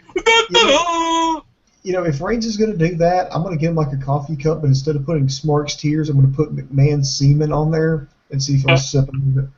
Yeah. I don't know. I just feel bad because he's handed everything. You know what? There comes a point in life where you're handed everything, and you have to decide if you're still a good person. And he chose not to be a good person. He just became John Cena. That's it. He has to live with that shit. And now we have to fucking grind through shit and shit and shit over and over. I know that, but here's the thing. I would love for a face to be cheered, and when say, hey, I don't like him, not everyone fucking attack you. When you're really over, like The Rock, Kurt Angle, Hulk Hogan, when you're really over, this is what happens. You're like, oh, I don't like The Rock. Really? That's weird. I love him. But when you're not over and you're like, I don't like Roman Reigns. Oh, you're on the internet. Oh, you're on the internet. You're on the internet. You're on the business. That's when you know you're not over. When your fans have to blindly defend you, TNA, TNA, TNA, you're not over. Think about it. Think about it. Booms, right now. Think about The Rock in his prime. Someone comes up to you, you go up to someone and say, I don't like The Rock. You know what their reaction is? Really? That's weird. And they continue watching The Rock. That is being over. That is being over. Same thing with Kurt Angle. I'd be like, oh, Kurt Angle in his prime. Kurt Angle in his prime. I'd be like, oh, he's the greatest wrestler in the world. And someone come by like, no, he's not. Like, wow, that's a weird response. All right. That's it. But when you're not over, you have to fucking cry. And, oh, well, you're not in the business, and you got an internet connection. And you're not over, kid. Sorry. Game over. Oh, but he gets booed and he gets a reaction. Yeah, fucking Hulk Hogan's rolling in his grave. I Am Mikey says, Bullet Club running wild like 3 or 4 different promotions, truly this generation's NWL. I could agree with that. Ramastani, is watching wrestling with no story boring, for example, ROH? Well, I think ROH has a story. I think it's just something that people don't watch ROH say, or something they want to knock on ROH. ROH has stories. They're just very, very simple stories, and wrestling takes over.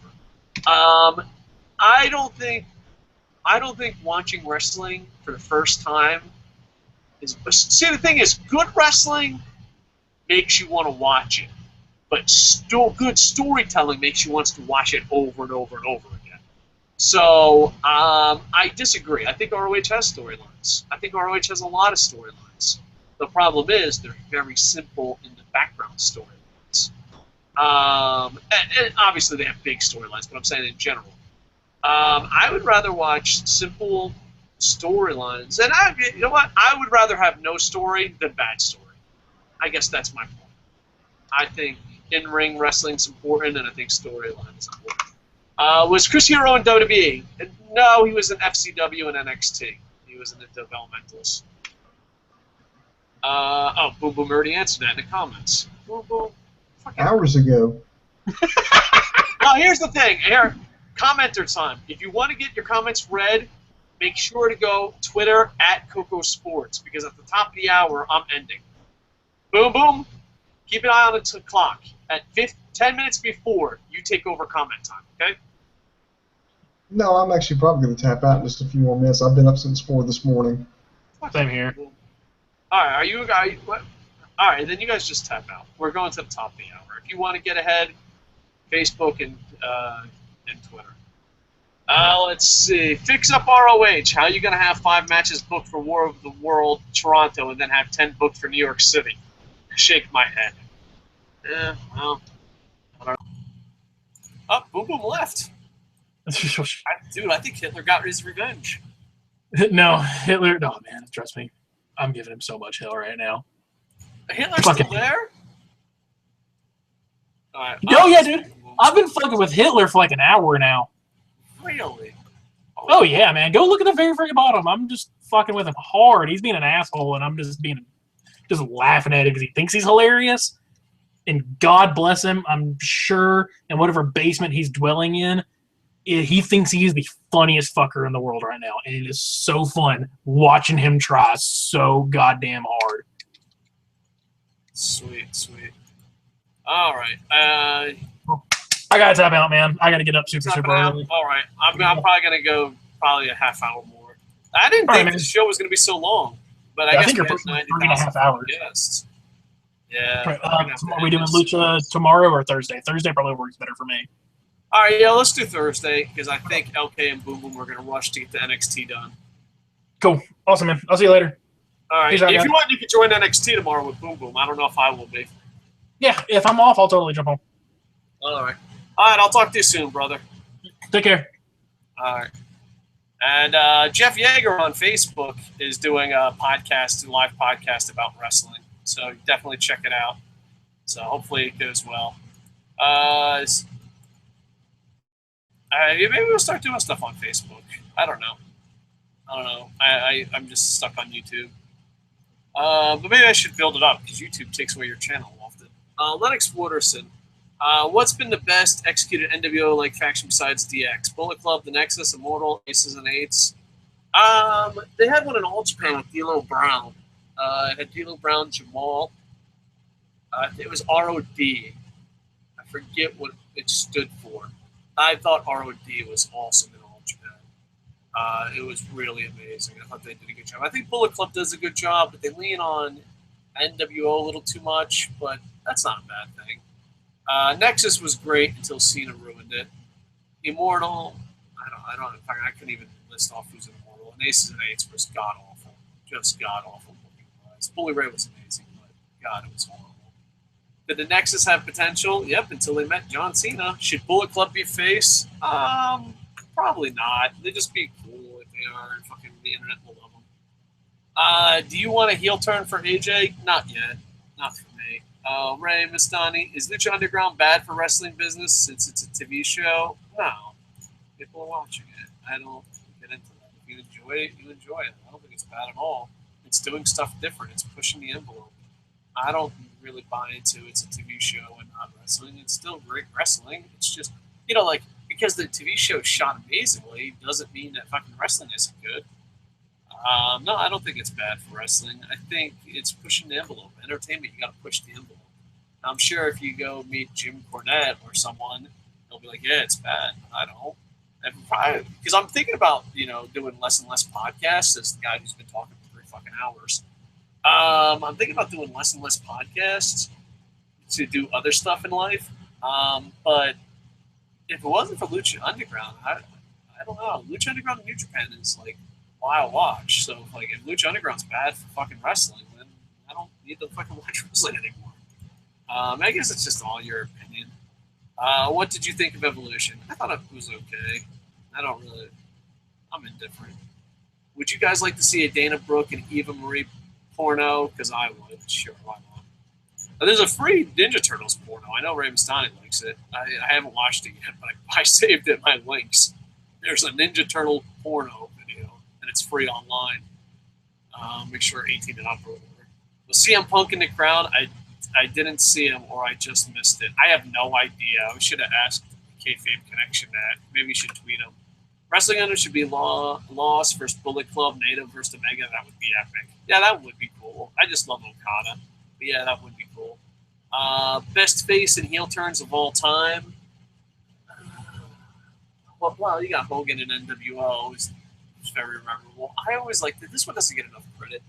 I always liked when it was WCW guys and ECW guys during the Invasion, and they turned, and you thought it was going to be a feud, and then they fucking became a team. I really marked out for that shit. I don't know. HBK turning on Marty Jannetty is really famous. Recently the Shield turn was done really well. Best face and heel turn of all time. I don't know. It's a tough call. That's what comes on top of my head. How would WWE be if Vince kept WCW as a brand? I think WCW would have just been SmackDown, and then they would have eventually got rid of it. Why is Boom Boom always sleepy? Oh, because he was up since 4 a.m. and has a full-time job. Dave, you guys are growing. KocoSports rules. Well, I appreciate it. Kind words. Yeah. I don't know. Sometimes, when it comes to YouTube channels growing, sometimes I get egotistical and oh, we should be way more popular. But then I remember what the fuck we are. We're fat people talking about pro wrestling, and it's amazing. So I don't know. I have a double-edged way of thinking about our growth. I'm like, we should be way bigger. We should be way bigger. And then I'm like, man, I can't believe that many people listen to us for no fucking reason at all. So yeah, I'm humbled and egotistical at the same time. But I hope it keeps growing. I hope it grows without us having to sell out. Because I meet up with YouTube a lot. They're like, oh, you have to ask your audience for money. I don't want to do that. Oh, you got to work with bigger YouTubers and beg for their audience. Don't want to do that. And you got to have graphics and cuts and shorter shows. And don't want to do that. So I hope we grow, but I hope we grow as us. And, and I want people that don't defend a company, but defend an idea of what pro wrestling is. Will Vince still run the company when he's 100 years old? Knowing Vince, probably. Do you agree with that Punk said in the Colt Cabana podcast? I'm a CM Punk guy, so I lean towards what CM Punk says most of the time. Plus, we also got to remember he was really bitter about it, and it's funny here because we were like, oh, CM Punk should talk. He should talk. Does an interview, and he's like, I'm bitter, and then he's like, oh, I can't believe he talked. It's just like, I don't know. I lean towards CM Punk when it comes to CM Punk versus WWE. What do you guys think of Camp WWE? It's funny. I enjoy Camp WWE a lot. It's the only thing on the network I watch multiple times besides Nakamura match at NXT. Louis D. Le says, I don't know what Louis D. Le said because it just got kicked up. Oh, yeah, I just saw Hitler. Hitler was a Jew has a lot of comments. No one blocked him. That's weird. All right, give me 5 seconds. Sign up for ProWrestling.me today. This awkwardness is brought to you by... All right, I don't know. I have no idea where the fuck we are. All right. Sign up for ProWrestling.me. All right. Oh, here we go. Louis D. Law says, hey, Coco, I have a question for you. Boom. Well, boom, boom, hit the rack. If you had a chance to push Barry Fire, Jay White, David Finlay, or Juice Robinson? Oh, this is tough. This is tough. I say push David Finlay. I was really impressed by his last match. Barrier fire. This is really tough. I mean, we can't really bury Jay White any more than he already is, kind of. He's still a young boy, you know? I don't know. I'll say bury Jay White because he probably wouldn't notice the difference. And then fire Juice Robinson, but I'd feel super guilty because he took a chance. Adrian K says, David, EC3 was on Periscope, and I asked him about you, and he said he watches the shows and is a fan of yours. No fucking way. That's the most amazing that is so fucking tremendously awesome that I'm really worried that you're trolling me. Don't tell me EC3 is a fan of the show. I don't think my fucking heart can handle it. I don't think my heart can fucking handle it. Oh, that's amazing. The call-in line will come. We'll fix comment time, Dave. Probably. A lot of people. We're going to skip a lot of Hitler was a Jew comments. Which member of the Shield are you three? Well, they all left. I'd probably be fucking. Let me see. Boom Boom's is Roman Reigns. No, Boom Boom's have to be Dean Ambrose. Boom Boom's in love with Dean Ambrose since the beginning of time. I didn't even know who the fuck Dean Ambrose was. Dean Ambrose like signed up for wrestling school and Boom Boom was a fan. So we'll give him Dean Ambrose. I'll be Seth Rollins. And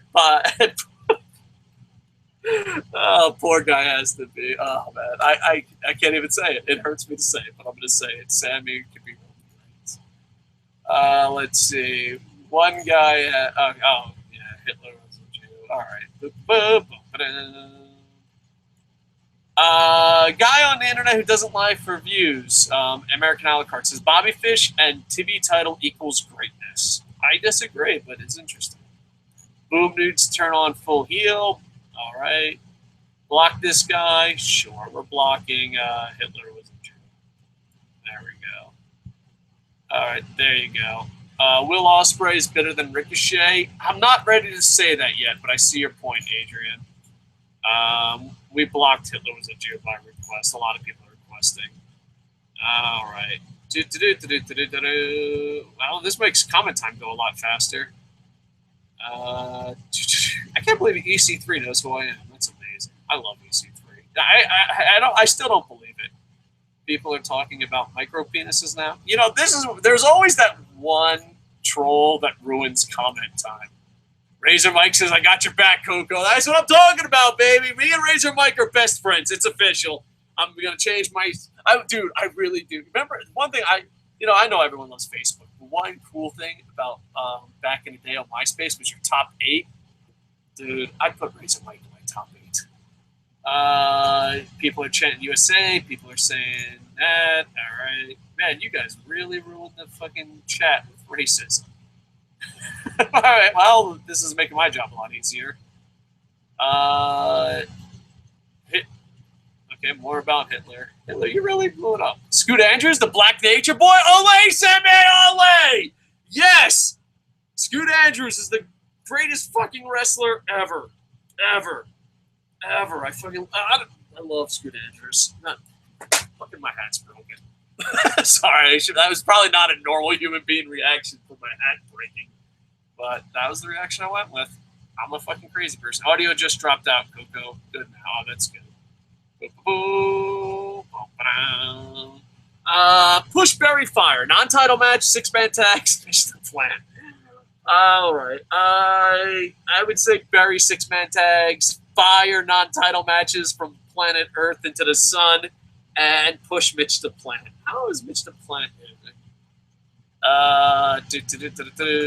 Dave, if you're reading this, go to bed. You've been on the air for 3 hours. Shut it down. That's from Boom Boom. Franielli is here. Franielli, what's up, Franielli? Dave, go home. You're punch drunk. That's just true.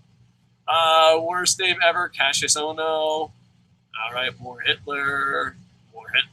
This is the only the podcast I know that is entertaining and arousing at the same time. LOL. Thank you, I think. Ray says yes. No tits on Amish. You know what? There's a point where comment time breaks down into insanity, and we have officially reached that point. Let's go to Twitter. Twitter, save us. What do you got to say?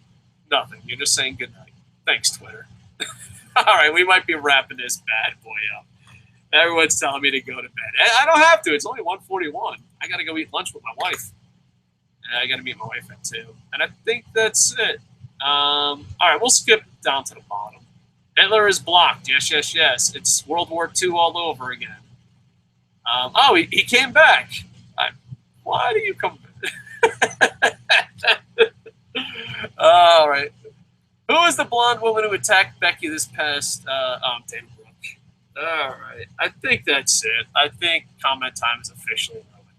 Hitler, congratulations. You ruined comment time. I'm going to go eat some fried rice with my wife. All right. Like, comment, subscribe. Check out Coach, my Let's Play channel. I play RBI Baseball Badly, talking about anything but pro wrestling, even though some pro wrestling does sneak in there. Check out my son's Let's Play channel, Pumpkin Cheese. Check out KocoSports.net. Jerry lies to me every week and says one day he'll update it, but he never does. And above all, check out ProWrestling.me, because I hope that's where my future is, and we're hoping to build a pro wrest type bar community. Please check out Kayfabe Connection. They're going to have their 100th show. I really appreciate when other podcasters come on here. So some love to them. Go there. And hopefully we can have him on ProWrestling.me and this YouTube channel more often. I have to talk to him. But I just wanted to say thanks to Kayfabe Connection, Boom Boom, Sammy, the whole gang. All right. I want to peek at comment time, but it's scary. I wanna peek at comment time, but it's scary. No, I'm not going to. You're still talking about World War II. Like, comment, subscribe. This has been the longest ROH review in the history of the internet. With that, I am over.